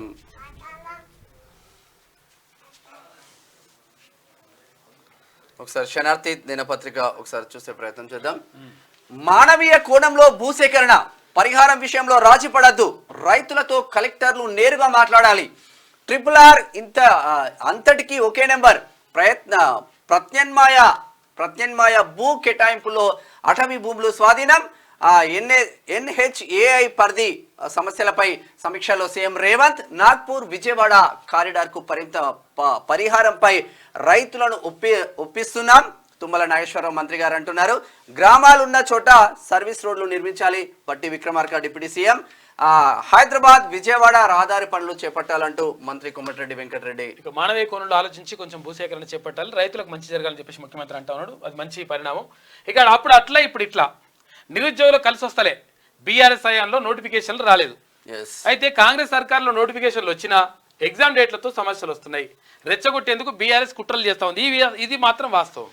నేను ఏమంటున్నానంటే ఫస్టే చెప్తా ఉన్నాను, మనం అంటే ఇంత కూడా జరగకపోతుండే అసలు. యాక్చువల్గా మీరు సూచన పాటిస్తే అయిపోతుండే. విషయం ఏంటంటే వాళ్ళు రెచ్చగొట్టడానికి ప్రయత్నిస్తున్న మాట వాస్తవం. ఏది బీఆర్ఎస్ పార్టీ వాళ్ళు. కాబట్టి అటువంటి అవకాశం ఎందుకు ఇవ్వాలంటున్నాను నేను. ఎవరికో ఎందుకో క్రెడిట్ ఎట్లా పోతుంది. నోటిఫికేషన్ లేసిండ్రు కాబట్టి క్రెడిట్ ప్రభుత్వానికే ఉంటుంది. కాబట్టి దీనిపైన నిర్ణయం 100% తీసుకోవాలి. ఇవాళ ఎట్టి పరిస్థితుల్లో ఈ ఆర్టికల్ బీ టికెట్ అనేది పక్కకు పెట్టుండ్రి, పెట్టేసి ఇక్కడ 2 నెలల సమయం అండి. సమయం 100% ఇవ్వాలి. 3 నెలలు ఇస్తే పోయేదే. ఇక ఎగ్జామ్ డేట్లతో సమస్య రెచ్చగొట్టేందుకు బీఆర్ఎస్ కుట్రలు చేస్తూ ఉంది. అపోహలు సృష్టించి అమాయకుల్ని ట్రాప్లో పడేలా యత్నం చేస్తూ ఉంది. ఇరకట్టంలో నిరుద్యోగులు పడిపోతా ఉన్నారు. తెలంగాణలో నిరుద్యోగులకు సరికొత్త టెన్షన్ మొదలైంది. గత బీఆర్ఎస్ సర్కార్ హయాంలో 10 ఏళ్ల పాటు నోటిఫికేషన్లు లేక ఉద్యోగాలు రాక యువత పడిన నరక యాతన అంతా ఇంత కాదు. కానీ కాంగ్రెస్ సర్కార్ వచ్చాక తెలంగాణలో ఊహించని మార్పులు చోటు చేసుకున్నాయి. ప్రధానంగా ప్రభుత్వ ఉద్యోగాలు నోటిఫికేషన్ల విషయంలో కీలక నిర్ణయాలు కాంగ్రెస్ సర్కార్ తీసుకుంది. ఎన్నికల్లో ఇచ్చిన హామీలో భాగంగా పెద్ద ఎత్తున ఉద్యోగాలను భర్తీ చేసింది. కాంగ్రెస్ అధికారంలోకి వచ్చిన కొద్ది రోజుల్లోనే దాదాపు 30,000కు పైగా ప్రభుత్వ ఉద్యోగాలను భర్తీ చేసింది. అయితే గ్రూప్స్ ఉద్యోగాలతో పాటు గతంలో ఎన్నడూ లేని విధంగా డిఎస్సిని నిర్వహించే విషయంలో నిరుద్యోగుల్లో కొంతమేర సందిగ్ధత ఏర్పడింది. గ్రూప్ 1 డిఎస్సి ఉద్యోగాల విషయంలో వాళ్ళు చెప్తున్న నిరుద్యోగుల నుంచి కొంత వ్యతిరేకత ఎదురవుతుంది. ఈ క్రమంలోనే పలు సందర్భాల్లో నిరుద్యోగులు ధర్నాలు ఆందోళనకు దిగిన సంగతి తెలిసిందే. అయితే వాస్తవానికి గత 10 ఏళ్లలో బీఆర్ఎస్ సర్కార్ ఒక్క ఉద్యోగం ఇవ్వలేకపోయింది. అంటే ఇక్కడ కొన్ని నోటిఫికేషన్లకు సంబంధించి. కానీ కాంగ్రెస్ సర్కార్ భారీ స్థాయిలో ఉద్యోగాలు భర్తీ చేస్తున్నా ఆందోళనలు ధర్నాలు జరుగుతుండడం వెనుక బీఆర్ఎస్ కుట్ర కోణం లేకపోలేదు. అయితే లేనిపోని అపోహలు సృష్టించి నిరుద్యోగ యువతను తప్పుదారి పట్టించేందుకు బీఆర్ఎస్ చేయని కుయుక్తులు లేవంటే అతిశయోక్తి కాదు. నిజానికి నిరుద్యోగుల వాదనలో కొంతమేర నిజం లేకపోలేదు. ఎందుకంటే కానీ దాన్ని క్యాచ్ చేసుకుని బీఆర్ఎస్ తప్పుడు సంకేతాలతో రెచ్చగొట్టడం గమనార్హం. నాడు ఉద్యోగాలు ఇవ్వకుండా మోసం చేసిన బీఆర్ఎస్ ఇవాళ నిరుద్యోగుల పక్షాన దొంగ పోరాటం చేయడం అనేది నిజంగా చర్చనీయాంశంగా మారింది. ఎగ్జామ్ వాయిదా వేయాలని చెప్పేసి ఇది వాస్తవానికి ఎవరు చేసిందో కాదు, వాళ్ళు చేస్తున్నారు. వాళ్ళు క్యాచ్ చేసుకునే ప్రయత్నం చేస్తున్నారు. క్యాచ్ చేసుకోవద్దు అంటే మీరు నిర్ణయం. రాజకీయ పార్టీ రాజకీయమే చేస్తుంది అనుకోండి. వాస్తవానికి జూలై 7న గ్రూప్ 1 ప్రిలిమ్స్ ఫలితాలు వెలువడ్డాయి. అయితే గ్రూప్ 1 పరీక్షకు హాజరైన అభ్యర్థుల నుంచి మెయిన్స్ పరీక్షకు 1:100 నిష్పత్తిలో ఎంపిక చేయాలని అభ్యర్థులు డిమాండ్ చేశారు. ఎన్నికల సమయంలో కాంగ్రెస్ ఈ మేరకు హామీలు ఇచ్చిందని నిరుద్యోగులు చెప్తున్నారు. ఈ క్రమంలోనే రాష్ట్ర వ్యాప్తంగా ఆందోళన చేపట్టారు. అయితే టీజీపీఎస్సీ కార్యాలయం ముట్టడి దగ్గర నుంచి మొదలు పెడితే ధర్నాలు ఆందోళనతో ఉక్కిరిబిక్కిరి చేశారు. అయినా ప్రభుత్వం సానుకూలంగా స్పందించలేదు. మెయిన్స్కు పరీక్షకు 1:50 నిష్పత్తిలో అభ్యర్థులను ఎంపిక చేస్తూ ప్రిలిమ్స్ ఫలితాలను వెల్లడించారు. అయితే విషయం ఏంటంటే దీనికి అంటే వాళ్ళు చెప్తున్న కారణం ఏంటి అంటే, ఒకవేళ నోటిఫికేషన్లో ఇచ్చింది 1:50 అని ఇచ్చినాం, తర్వాత ఇప్పుడు 1:100 చేస్తే ప్రాబ్లం అవుతుందని చెప్పేసి వాళ్ళు అంటున్నారు. మరి సవరిస్తే ఏమవుతుండో అంటే ఒకవేళ అది ప్రాబ్లమ్స్ వస్తాయని అంటున్నారు, అంటే న్యాయపరంగా. అందుకని అట్లా చేసినామని చెప్తా ఉన్నారు. కానీ మరి 100 చేస్తే బాగుండేది కొంచెం. వీళ్ళకైతే తర్వాత ఇక్కడ ఉద్యోగాల భర్తీపై రేవంత్ సర్కార్ ఫోకస్ పెడతా ఉంది. 100% మేము జాబ్ క్యాలెండర్ కూడా రిలీజ్ చేస్తామని చెప్తా ఉంది. గ్రూప్ 2కు సంబంధించి కానీ తర్వాత ఇక్కడ డిఎస్సికి సంబంధించి కానీ వాయిదా వేయాలని చెప్పేసి వాళ్ళు కోరుతా ఉన్నారు. వాళ్ళతో ఒకసారి మాట్లాడండి. ఇక్కడ పరీక్షకు గ్యాప్ ఇవ్వడంతో పాటు అక్కడ వాళ్ళకు సమయం ఇచ్చేటువంటి ఏర్పాటు చేయండి. పోయింది ఏం లేదు. తర్వాత ఇంకా మీకే కొన్ని 100 కోట్ల రూపాయలు మిగులుతాయి. అర్థం చేసుకుంటే మంచిగా ఉంటుంది. కాబట్టి నిరుద్యోగులది నిజమైన న్యాయమైన డిమాండ్లు అవి. 2026 లోపు పునర్విభజన. తెలంగాణలో 34, ఏపీలో 50 అసెంబ్లీ సీట్లు పెరుగుతాయి. మండలి రద్దు అసంబద్ధం. అలాంటి పరిస్థితే లేదు. రైతు భరోసా 10 ఎకరాలు ఇస్తే చాలు. మండలి చైర్మన్ సుఖేందర్ రెడ్డి. ఇప్పుడు సీట్లు పెరుగుతాయి కానీ 2026 ఏది నియోజకవర్గాల పునర్విభజన చట్టంలో భాగంగా అవి పెరుగుతాయి 100%. తర్వాత ఇప్పుడు 119 నియోజకవర్గాలు అసెంబ్లీ నియోజకవర్గాలు మనకుంటే తర్వాత అవి 156 నుంచి 160 వరకు కూడా వెళ్ళేటువంటి అవకాశం ఉందంట. దాంతో సీట్లు పెరుగుతాయని చాలా మందికి ఛాన్స్ వస్తుంది. కానీ ఇక్కడ ఏం జరుగుతుంది అంటే మళ్ళీ ఈ రాజకీయ పెద్ద గద్దలు ఏదైతే ఉంటుందో నా కొడుకు నా బొమ్మడిది నా బిడ్డనే పెడతాడు తప్ప మళ్ళీ ఇంకోనికి సామాన్య కార్యకర్తకు జెన్యున్ గా పనిచేసే ఏ పార్టీ కార్యకర్తకైనా అవకాశాలు రావు. చూడాలి అప్పటి వరకు ఎట్లా జరుగుతుంది చూడాలి. చిక్కుల్లో భారతీయుడు 2 రిలీజ్ ఆపాలంటూ కోర్టులో పిటిషన్, మూవీ యూనిట్ స్పందించాలని సూచన. ఇక ఏమైందప్పు, ఇక ప్రజలకు వంచుతాం, రాష్ట్ర వనరులు సంపద వాళ్ళకే, ఈ నెలలోనే పూర్తి స్థాయి బడ్జెట్ పెడతాం, రైతు భరోసా ఇచ్చేందుకు దృఢ సంకల్పం. ఇక తెలంగాణ అంతా పర్యటించి రైతుల అభిప్రాయాలు తీసుకుంటాం. డిప్యూటీ సీఎం బట్టి విక్రమార్క మాట్లాడిండు. రాష్ట్ర వనరు సికింద్రాబాద్ ఎంపీ టికెట్ ఇస్తే గెలిచేటోని. అచ్చా, గత 8 ఏళ్లలో ఒక్క పదవి ఇయ్యలే, రాజ్యసభకు అవకాశం కల్పించాలి. కురియన్ కమిటీ మొదట వ్యూహకర్త సునీల్ కన్గోలును కలవలే. కాంగ్రెస్ సీనియర్ నేత విహెచ్. నిజంగా ఈయనంత పెద్ద మనిషి హనుమంత్ అన్న ఎక్కడ పోయినా కానీ ఇప్పుడు కూడా మంచిగా అట్లా బాజాబ్తో మాట్లాడతాడు. ఇందిరాగాంధీ సమయం నుంచి కూడా ఆయన మంచి నాయకుడిగా ఉన్నాడు, ప్రజల్లో ఉండే నాయకుడిగా ఉన్నాడు. తర్వాత ఎక్కడున్నా కానీ ప్రజలకు నేనున్నా అనేటువంటి భరోసా ఇస్తాడు. ఇంత పెద్ద బీసీ నాయకుడికి ఎందుకు పదవులు వస్తలేదో ఒకసారి కాంగ్రెస్ లో ఆలోచించండి, కొంచెం చూడండి. చూస్తే ఎందుకంటే ఆయనకు ఎంపీ టికెట్ కావాలన్నాడు, తర్వాత ఎమ్మెల్యే టికెట్ కావాలన్నా అవన్నీ కూడా జరగలేదు. ఇప్పుడైతే కొంచెం మరి ఇది రాజ్యసభ టికెట్ అని ఇస్తే బాగుంటుందేమని చెప్పేసి. మంత్రి పొన్నంను కలిసిన ఎమ్మెల్సీ తీన్మార్ మల్లన్న. తెలంగాణ బీసీ సంక్షేమ రవాణా శాఖ మంత్రి పొన్నం ప్రభాకర్ ను పట్టభద్రుల ఎమ్మెల్సీ తీన్మార్ మల్లన్న మర్యాదపూర్వకంగా కలిశారు. బుధవారం సచివాలయంలో మంత్రి పొన్నం ఛాంబర్ లో ఆయనను ఎమ్మెల్సీ మల్లన్న కలిశారు. ఈ సందర్భంగా ఎమ్మెల్సీ తీన్మార్ మల్లన్నను పట్టభద్రుల ఎన్నికల్లో అద్భుత విజయం సాధించావంటూ పొన్నం ప్రభాకర్ శాల్వ కప్పి సత్కరించారు. బీఆర్ఎస్ సర్కార్ను గద్దె దించడంలో మల్లన్న పోరాడిన తీరును ఆయన గుర్తు చేశారు. ఎవరు ఏం చేసినా కూడా మీకు అందరికీ తెలిసిందే మల్లన్న పోరాటం పాత్ర ఏందో 100% తెలుసు. ప్రతిపక్షాలు నోరు మూసుకొని ఇంట్లో కూర్చున్న సమయంలో ఒక్కడు కొట్లాడిన తీరు తెలంగాణ సమాజం మొత్తం చూసింది. ఒకటి అది మంత్రులకు కానీ తర్వాత ప్రజలకు కానీ అది విషయం తెలుసు. ఇక సుప్రీంకోర్టు కీలక తీర్పు. ముస్లిం మహిళలకు భరణం, మతాలతో సంబంధం లేకుండా ప్రతి మహిళకు భరణం పొందే హక్కు ఉన్నది. ఇక హౌస్ వైఫ్ల విలువ అర్థం చేసుకోవట్లే సుప్రీంకోర్టు కీలక వ్యాఖ్యలు చేసింది. భారత్ ఘన విజయం, 23 పరుగుల తేడాతో గెలిచిన టీమిండియా అర్ధ సెంచరీతో అలరించిన కెప్టెన్ శుభ్మన్ గిల్. భారత్ 20 ఓవర్లలో 183 పరుగులు లక్ష్యాన్ని నమోదు చేయగా జింబాబ్వే 20 ఓవర్లలో 6 వికెట్లు కోల్పోయి 159 పరుగులకే పరిమితం అయిపోయింది. 3 ఆడితే 2 మనం గెలిచాం, 1 ఆలు గెలిచాం. ఇక తెలంగాణ కొత్త డీజీపీ జితేందర్ ఉత్తర్వులు జారీ చేసిన సర్కార్ రవిగుప్తాను హోంశాఖ స్పెషల్ చీఫ్ సెక్రటరీగా బదిలీ. 2025 సెప్టెంబర్ వరకు డీజీపీగా జితేందర్ కొనసాగుతారు. పీర్జాజిగూడ టు గోవా మళ్ళా స్టార్ట్ అయింది మల్లారెడ్డి కథ. మేడ్చల్ ఎమ్మెల్యే మల్లారెడ్డికి షాక్. గోవా వెళ్లిన 15 మంది పీర్జాజిగూడ బీఆర్ఎస్ కార్పొరేటర్లు, నిన్న కాంగ్రెస్ లో చేరిన మరో 3. మేయర్ కు మద్దతిస్తున్నది 8 మందే. త్వరలోనే కాంగ్రెస్ ఖాతాలోకి కార్పొరేషన్. ఇప్పటికే జవహర్ నగర్, బోడుప్పల్ కార్పొరేషన్ హస్తగతం. ఇవన్నీ కూడా మేడ్చల్ కాన్స్టిట్యున్సీ ఉంటాడు. మేడ్చల్ కాన్స్టిట్యున్సీ ఎమ్మెల్యే మల్లారెడ్డి పని కథం పట్టిస్తున్నారు. షెడ్యూల్ ప్రకారమే గ్రూప్ 3 పరీక్షలు అంటున్నారు. మరి గ్రూప్ 2 సరే, గ్రూప్ పరీక్షలు పోస్ట్పోన్ అయినట్టు ప్రచారం. ఆ ప్రచారాన్ని నమ్మద్దన్న టీజీపీఎస్సీ.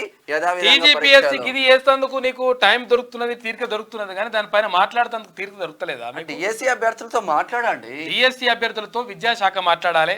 ఇక్కడ గ్రూప్ 2 అభ్యర్థులకు సంబంధించి టీజీపీఎస్సీ మాట్లాడాలి, చైర్మన్లు మాట్లాడి దాని నిర్ణయం తీసుకొని అనవసరంగా ఆగమాగం పెడితే ఏం రాదు. మీరు ఒకవేళ మీకు నిజంగా ఒకవేళ మంచి చేస్తారనుకుంటే మాత్రం మీరు సలహాదారుగా ఉండండి, సలహాలు సూచనలు ఇవ్వండి. తర్వాత మీరు ఒకవేళ రిటైర్మెంట్ అయిపోయినా కానీ 62 సంవత్సరాలు పూర్తయినా కానీ అట్లా ఉంటుంది అనుకుంటే అట్లనే ఏరి, కానీ మీకోసం అట్లా చేస్తే కరెక్ట్ కాదు. తర్వాత కొంతమంది అధికారులు మ్యాలిపులేట్ చేస్తున్నారంట. మరి అక్కడ మంత్రులు, ముఖ్యమంత్రి గారు కూడా దీనిపైన దృష్టి పెడితే బాగుంటుంది.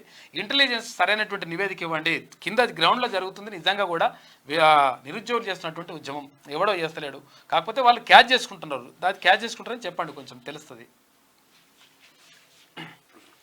ఒకసారి నేటి మాట చూద్దాం. గత ప్రభుత్వ హయాంలో స్కామ్లు లేని స్కీములు లేవు. ఎంత దొరికితే అంత అప్పనంగా మింగేశారు. ప్రజలకు సంక్షేమ పథకాల ఆశ చూపి నాయకులు రాష్ట్ర ఆర్థిక వ్యవస్థకే గండికొట్టారు. నిండు చట్టసభల్లో లక్షల కోట్ల బడ్జెట్ ప్రవేశపెట్టినా ఏ పేదోని బతుకు ముక్క చిత్రం మారలేదు. ఇక 10 ఏళ్ల అధికారం అడ్డం పెట్టుకుని నాయకులు విచ్చలవిడిగా అవినీతి సంపాదనకు అలవాటు పడి రాష్ట్రాన్ని అప్పుల కుంపటిగా మార్చి అధికారం కోల్పోయారు. ఇప్పుడున్న ప్రభుత్వం గత ప్రభుత్వ పాపాలు పుట్ట వెలికి తీస్తుంటే తవ్విన కొద్దీ అవినీతి భాగవతాల డొల్లతనం బయటపడుతుంది. ఇక కండ్లు బైర్లు గమ్మే వాస్తవాలు బయటపడుతుంటే ఒక్కసారి తెలంగాణ సమాజం ఉలికి పడుతుంది.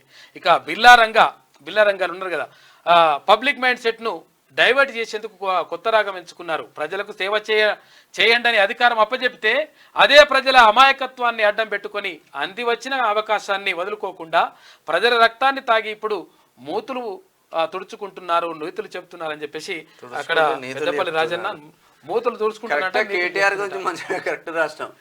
ఇది శనార్థి తెలంగాణ దినపత్రికలో ఉన్న వార్తలైతే ఒక్కసారి ఇక దిశ చూద్దాం. జింబాబ్వేపై భారత్ విక్టరీ, వరుసగా రెండో విజయం. 2-1 ఆధిక్యంతో టీమిండియా. అయితే బ్యాటింగ్ లో దుమ్ము రేపిన గిల్, తర్వాత గైక్వాడ్, ఇక బౌలింగ్ లో అదరగొట్టిన సుందర్, ఆవేష్ ఖాన్. ఒక్క అడుగు దూరంలో సిరీస్ ఉన్నది. ఏఐలో కలిసి పనిచేద్దాం. పునరుత్పాదక ఇంధనం, హైడ్రోజన్, నీరు, వ్యర్థాల నిర్వహణలో సహా వివిధ రంగాల్లోనూ భారత్ ఆస్ట్రియా మధ్య నిర్ణయం. యుద్ధానికి ఇది సరైన సమయం కాదు. అమాయక ప్రజలను చంపడం బాధాకరం. చర్చలకు భారత్ ఎల్లప్పుడూ మద్దతిస్తుంది. ఆస్ట్రియా పర్యటనలో ప్రధాని మోడీ, ఛాన్సలర్ కార్ల్ నెహమ్మర్తో భేటీ. ఉక్రెయిన్ పశ్చిమాసియా పరిస్థితులపై డిస్కషన్ చేస్తారంట. ఇక్కడ ఆస్ట్రియా అక్కడ వాళ్ళతో కూడా మాట్లాడేసి మొత్తం మీద శాంతి మాత్రమే ప్రపంచానికి మంచి చేస్తుందని చెప్తారు. ముస్లిం వివాహితులు భరణం పొందొచ్చు, అది దాతృత్వం కాదు, వాళ్ళ హక్కు. ఇందుకు మతంతో సంబంధం లేదు. 125 CRPC అందరికి వర్తిస్తుంది. సుప్రీంకోర్టు సంచలన తీర్పు. రైతులతో మాట్లాడేకి పరిహారం ఫైనల్. చూసినా ఇప్పుడు ప్రభుత్వం ఇట్లా నిర్ణయం తీసుకోవాలి. ఇటువంటి నిర్ణయాలు మంచి. ఎందుకంటే రైతులతో మాట్లాడుతూ ఉన్నారు. మీకు ఏం చేయాలి, ఎట్లా చేస్తే పంచుకుంటుందని రైతులను అడుగుతున్నారు. ఇటువంటి పని ఎటువంటి సో ఎప్పుడు కూడా కేసీఆర్ కానీ తర్వాత గతంలో ఉన్నటువంటి ప్రభుత్వానికి కానీ లేదు. అధికారుల మానవీయ కోణంలో ఆలోచించాలి. కలెక్టర్లు నేరుగా అన్నదాతలతో చర్చించండి. ఈ బడ్జెట్లోనే రైతు భరోసా అని చెప్పేసి మంత్రులు అంటా ఉన్నారు. వీలైనంత ఎక్కువగా వారికి అందేలా చూడాలి. రైతులకు అన్యాయం జరగకుండా చూసుకోవాలి. దక్షిణ ఉత్తర భాగాలకు ఒకే NH నెంబర్ అంట. ఇందుకు కేంద్ర మంత్రి నితిన్ గడ్కరీ సైతం ఆమోదం. ఆఫీసర్లకు సీఎం రేవంత్ రెడ్డి ఆదేశాలు. రీజనల్ రింగ్ రోడ్డు నిర్మాణ పనులపైన సమీక్ష. ఇక ప్రభుత్వ సహకారం ఉన్న భూసేకరణ ఆలస్యం అవుతుందని కామెంట్ చేసిండు. ఇక్కడ ఈ బడ్జెట్ లోనే రైతు భరోసా పథకానికి నిధులు కేటాయిస్తాం. విధి విధానాల కోసమే ప్రజాభిప్రాయ సేకరణ, ప్రజల మనోగతంపై అసెంబ్లీలో చర్చిస్తాం. ఈ నెలలోనే పూర్తి స్థాయి బడ్జెట్. ఖమ్మం జిల్లా సమావేశంలో డిప్యూటీ సీఎం భట్టి, గతంలో ఏ పథకం చేపట్టినా ప్రజల అభిప్రాయాలు తీసుకోలేదు. ప్రతి నిర్ణయం 4 గోడల మధ్య జరిగేది. మంత్రి పొంగులేటి శ్రీనివాస్ రెడ్డి, అన్ని వర్గాల ఆలోచన మేరకు రైతు భరోసా. మంత్రి తుమ్మల నాగేశ్వర. ఉమ్మడి ఖమ్మం జిల్లాకైతే 3 మేజర్ మంత్రులు ఉన్నారు. ఇక పద్మశ్రీ అవార్డు గ్రహీతలకు 25 లక్షల రూపాయల చెక్కులు అందజేసిన సీఎం రేవంత్ అంటే ఒక వార్త. రాజ్యసభ ఛాన్స్ నాకే ఇవ్వాలి. 8 ఏళ్లుగా ఒక్క పదవి ఇవ్వలేదు. కాంగ్రెస్ సీనియర్ నేత VH హాట్ కామెంట్స్. ఆయన అర్హుడే వాస్తవంగా. డీజీపీగా జితేందర్ ఉత్తర్వులు జారీ చేసిన రాష్ట్ర ప్రభుత్వం. హోంశాఖ స్పెషల్ CS గా రవి గుప్తాని నియమించారు. ఇక 15 మంది IPSలు బదిలీ చేసిండ్రు నిన్న. ఇక ACB డీజీ CV ఆనంద్ కు విజిలెన్స్ అండ్ ఎన్ఫోర్స్మెంట్ బాధ్యతలు అప్పగించారంట. ఇంజనీర్ల విచారణ కంప్లీట్. కమిషన్ ఎదుట అసిస్టెంట్ ఈఈలు హాజరు. నేడు ట్రాన్స్కో నిపుణులు, ప్రైవేట్ వ్యక్తులు, మూడు బ్యారేజీలు, పంప్ హౌజ్ల వివరాలు. 4-5 రోజుల్లో మరిన్ని అఫిడవిట్లు. పలు విషయాలపై జస్టిస్ ఘోష్ ఆరాధిస్తా ఉన్నారు. ఇక యూట్యూబర్ ప్రణీత్ అరెస్ట్. బెంగళూరులో అదుపులోకి తీసుకున్న పోలీసులు. అతనితో పాటు మరో 3 సైతం. ఇక తండ్రి కూతురు బంధంపై అసభ్యకర వ్యాఖ్యలు చేసినట్టయినా ఈ వేస్ట్. ఆర్టీసీ ఉద్యోగాల పేరుతో వస్తున్న లింకులు ఫేక్. వాటిని నమ్మి వ్యక్తిగత వివరాలు ఇవ్వద్దు. అఫీషియల్ నోటిఫికేషన్ రిలీజ్ కాలేదు. TGSRTC MD Sajjanar. ఇక ఆమె అతడు జెండర్ మార్చుకున్న IRS లేడీ ఆఫీసర్ పురుషుడిగా గుర్తిస్తూ కేంద్రం ఆమోదం చెప్పింది. సివిల్ సర్వీసెస్ చరిత్రలో సంచలనం. హైదరాబాద్లోని central excise service tax appellate ట్రిబ్యునల్లో ఆయన విధులు నిర్వహిస్తున్నట్ట కమిషనర్గా. రైతు బంధు సొమ్ము ఎవరికి? అక్రమాలపై RR యాక్ట్. మేడ్చల్ మల్కాజ్గిరి జిల్లా నుంచి స్టార్ట్. పోచారంలో రికవరీకి కలెక్టర్ ఆర్డర్స్. రాష్ట్ర వ్యాప్తంగా ఇంప్లిమెంట్ చేసే ఛాన్స్. గతంలో వెంచర్లు, నాన్ అగ్రికల్చర్ ల్యాండ్స్ కి పెట్టుబడి సాయం. రైతు భరోసా అమలుకు ముందే ప్రక్షాళన. ఇలా చేస్తే సర్కార్ ఖజానాకు 1000 కోట్లు. వాస్తవంగా మంచి జరుగుతుంది. ఏం జరుగుతుందంటే నాన్ అగ్రికల్చర్ ల్యాండ్స్ ఏమైతుంటాయి, వెంచర్లు ఇట్లుంటాయి కదా, వెంచర్ల గురించి పడేసి రైతు బంధు కింద మంజూరు చేసిన పెట్టుబడి సాయాన్ని రికవరీ చేసేందుకు RR రెవెన్యూ రికవరీ యాక్ట్ను ప్రయోగించే ఛాన్స్ కనిపిస్తుందంట. మేడ్చల్ మల్కాజ్గిరి జిల్లా గట్కేసర్ మండలం పోచారం గ్రామ రెవెన్యూ పరిధిలోని 3 సర్వే నెంబర్లలో నాన్ అగ్రికల్చర్ ల్యాండ్స్ కు మంజూరు చేసిన రైతు బంధు సాయాన్ని రికవరీ చేయాలని స్థానిక తహసీల్దార్కు ఆ జిల్లా కలెక్టర్ ఇటీవల ఆదేశాలు జారీ చేశారు. రాష్ట్ర వ్యాప్తంగా దీనిని అమలు చేస్తే 1000 కోట్ల రూపాయల ప్రభుత్వ ఖజానాకు. మల్లారెడ్డి దొరుకుతాడు ఫస్ట్. సినీ నటుడు రాజ్ తరుణ్పై చీటింగ్ కేసు. లావణ్య ఫిర్యాదు మేరకు నార్సింగ్ పిఎస్ లో నవ్వదు. నా దగ్గర అన్ని ఆధారాలున్నాయి. 11 ఏళ్లుగా సహజీవనం, పెళ్లి సైతం చేసుకున్నాం. నాకు అబార్షన్ చేయించాడు. లావణ్య ఆరోపణలు అవాస్తవం. నటి మాల్వి మల్హోత్రా ఫిలిం నగర్ పిఎస్ లో ఫిర్యాదు. వీళ్ళది అవే ఉంటాయి కథలన్నీ. ఇక ఫిరాయింపుల కట్టడికి ఇదే సరైన టైం అని చెప్పేసి కాక చెప్తున్నాడు. ఫిరాయింపులని ప్రోత్సహించి ఫిరాయింపులు వేసించి పార్టీలే కథం చేసినటువంటి అనకొండ అయినటువంటి మన కాక మంచి మాటలు చెప్తున్నాడు. ఇక సుధపూస మాటలు అంటారు. మాటలు ఇతర రాష్ట్రాల్లోని ఎమ్మెల్యేలపై అనర్హత వేటు కోసం సుప్రీంలో వాదించిన లాయర్లతో మాట్లాడతామంట. ఇక రాష్ట్రపతి అపాయింట్మెంట్ కోసం ట్రై చేశాం. కేసీఆర్ కు వివరించిన కేటీఆర్, హరీష్ రావు వారం రోజులు ఢిల్లీ పర్యటన అనంతరం భేటీ అయినరంట. ఇక కవిత బెయిల్ పిటిషన్ పరిస్థితులపైన డిస్కషన్ జరిగింది. దీనికోసం అసలు యాక్చువల్గా కవిత విషయంలో డిస్కషన్ చేయడానికి ప్రెస్ మీట్ పెట్టేసి ఇంకో అట్లా చేంజ్ చేస్తుంటారు. బీఆర్ఎస్ బీసీ రాగం జిల్లా కమిటీలో వారికే ఫస్ట్ ప్రియారిటీ. 33 అధ్యక్ష పదవుల్లో 25 వరకు ఇవ్వాలనే ఆలోచన. రాష్ట్ర కమిటీలోని పెద్దపీట. గత తప్పులు పునరావృతం కాకుండా చర్యలు. ఇప్పుడు ఇక కాంగ్రెస్ ఈ రాగం తీసుకుంటే వీళ్ళు ఈ రాగం తీసుకున్నారు. ఏ రాగం అని ఎత్తుకోవాలి, ప్రజలు మంచిగా కావాలి. ఇది దిశలో ఉన్న వార్తలు. అయితే ఒక్కసారి ఆదాబ్ హైదరాబాద్ చూద్దాం ఒకసారి. ఇక ఆజ్కి బాద్ కల్తీ కల్తీ కల్తీ, నేడు సర్వం కల్తీమయం. ప్రతి ఒక్కరి శరీరం ఆ రోగాలమయం. ఏ వస్తువు చూసినా కల్తీమయం. కల్తీ పదార్థాల వాడకంతో ఆరోగ్యం దెబ్బతింటున్న వైనం. ఇక హోటల్స్, ఫాస్ట్ ఫుడ్ సెంటర్లలో కల్తీ రాజ్యం. అధికారుల పర్యవేక్షణ లోపం ప్రజలకు పెద్ద శాపం. కల్తీ లేని ఆహారమే లేదు, కల్తీ లేని వస్తువే లేదు. ఏం తినాలి అన్నా, ఏం తాగాలన్నా అంతా కల్తీమయమే. ప్రభుత్వాలు కల్తీ నిరోధక చర్యలు తీసుకొని ప్రజల ఆరోగ్యాన్ని కాపాడాలి, ఆరోగ్యవంతమైన సమాజాన్ని స్థాపించాలని సతీష్ రెడ్డి అంటున్నాడు. అధికారులు కూడా ఎక్కడ కూడా దాఖలాలు పోయి చెక్ చేసిన దాఖలాలు లేదు. ఊర్ల పండి ఓన్లీ ప్రతి ఒక కిరాణం షాప్ తీసుకోండి. సింపుల్ గా కిరాణం షాప్ తీసుకుంటే మొత్తం డూప్లికేట్ బ్రాండ్సే. కన్నీళ్లు, అమ్మపాలు తప్ప అన్ని కల్తీలే ఉంటున్నాయి లెక్క. వాస్తవం అది. రహదారులపై నజర్.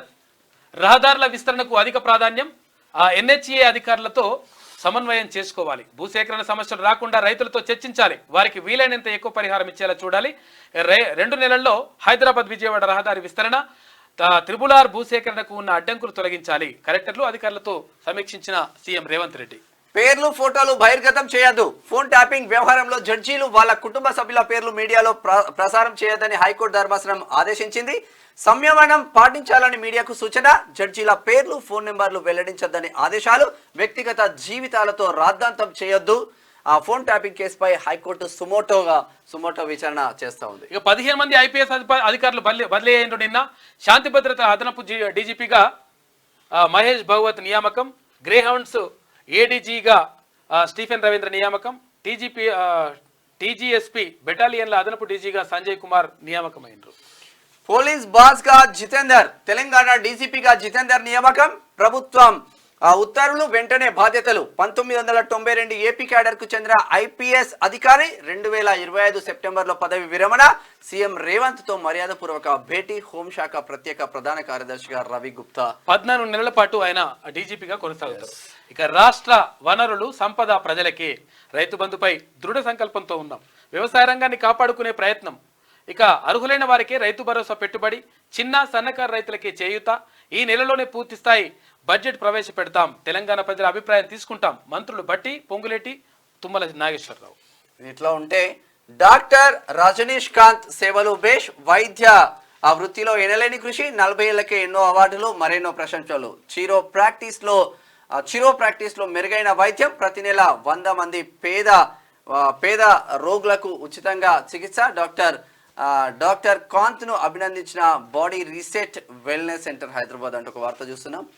ఇక ఆర్థిక శాఖపై సీఎం దృష్టి. అప్పులు, ఆదాయాలపై అధికారులతో ఆరా. మొత్తం 14 లక్షల కోట్ల రూపాయల అప్పులు ఉంటాయన్న అంచనా. అరే బాగానే ఉందిగా.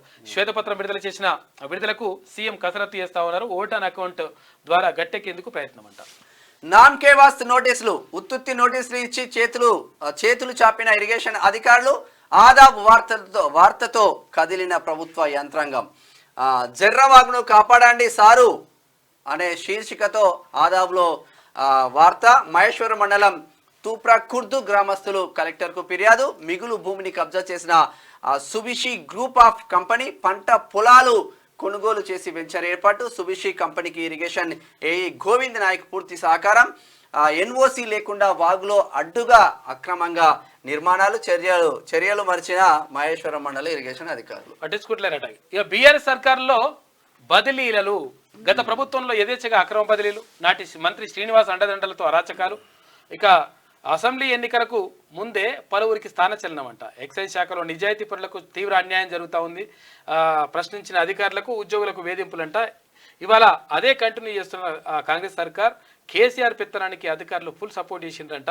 అవినీతిపై దృష్టి పెట్టాల్సిన రేవంత్ సర్కార్ ఎందుకు నిర్లక్ష్యం వహిస్తోందని చెప్పేసి మరి మంత్రి శ్రీనివాస్ గౌడ్ కుక్కట్పల్లిలో జడ్సీ ఉండగా మమత మళ్ళా ఒకటే రోజులో కుక్కట్పల్లి నుంచి బయటికి వస్తే మళ్ళీ కుక్కట్పల్లికి చేంజ్ చేసుకున్నది ఆమె. అట్లా జరుగుతున్నట్టు. ఇది ఆదాపులో ఉన్నటువంటి ప్రధాన కథనాలు. అయితే ఒకసారి ఈనాడు చూద్దాం. మానవతతో భూ పరిహారం, రైతులతో కలెక్టర్లు నేరుగా మాట్లాడాలి. RRR త్రైపాక్షిక ఒప్పందం త్వరితగతిన చేసుకోవాలి. జాతీయ రహదారుల నిర్మాణంపై సమీక్షలో ముఖ్యమంత్రి రేవంత్ రెడ్డి మాట్లాడాడు. విడాకులు తీసుకున్న ముస్లిం మహిళలు భరణానికి అర్హులే.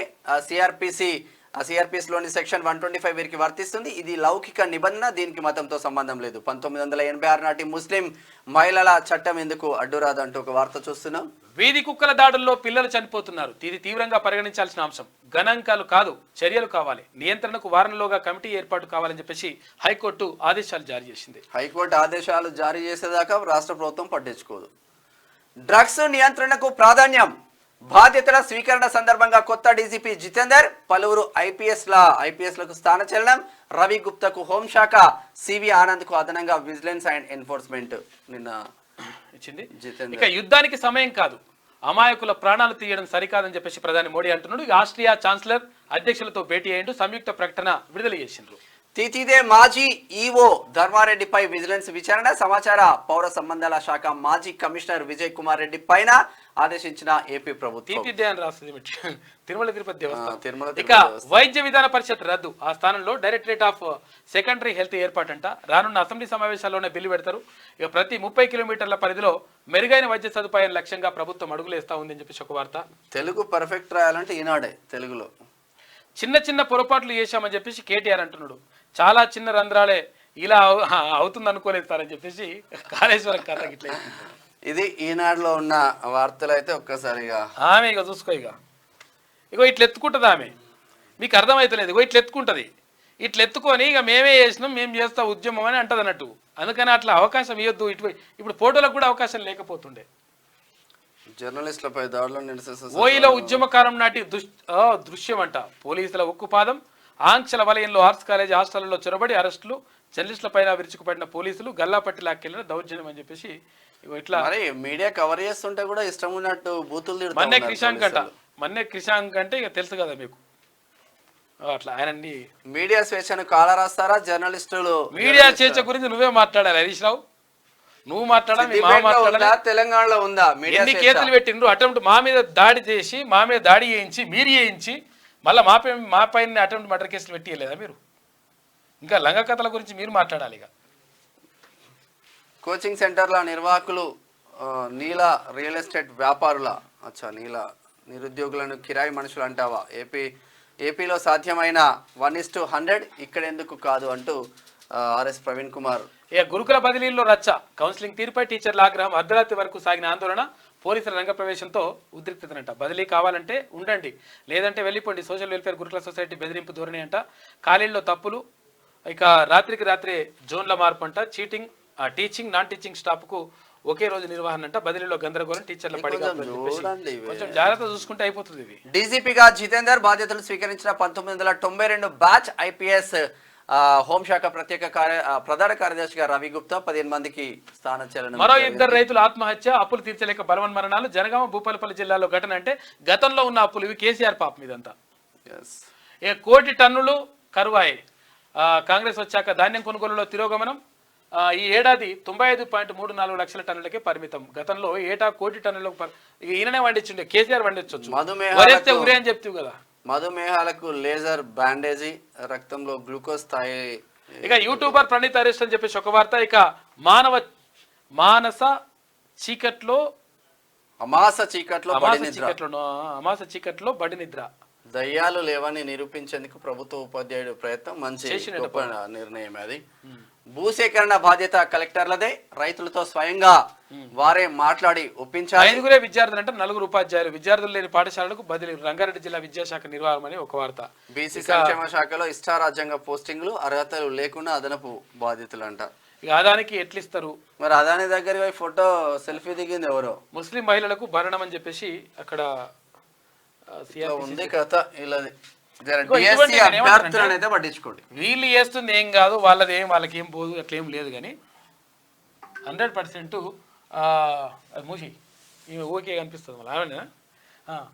అయితే 100% అక్కడ నిరుద్యోగులు బాధపడతా ఉన్నారు, డిఎస్సి అభ్యర్థులు బాధపడతా ఉన్నారు, తర్వాత ఇక్కడ గ్రూప్ 2 అభ్యర్థులు బాధపడతా ఉన్నారు. కాబట్టి వాళ్ళకి సంబంధించి టైం కేటాయించండి.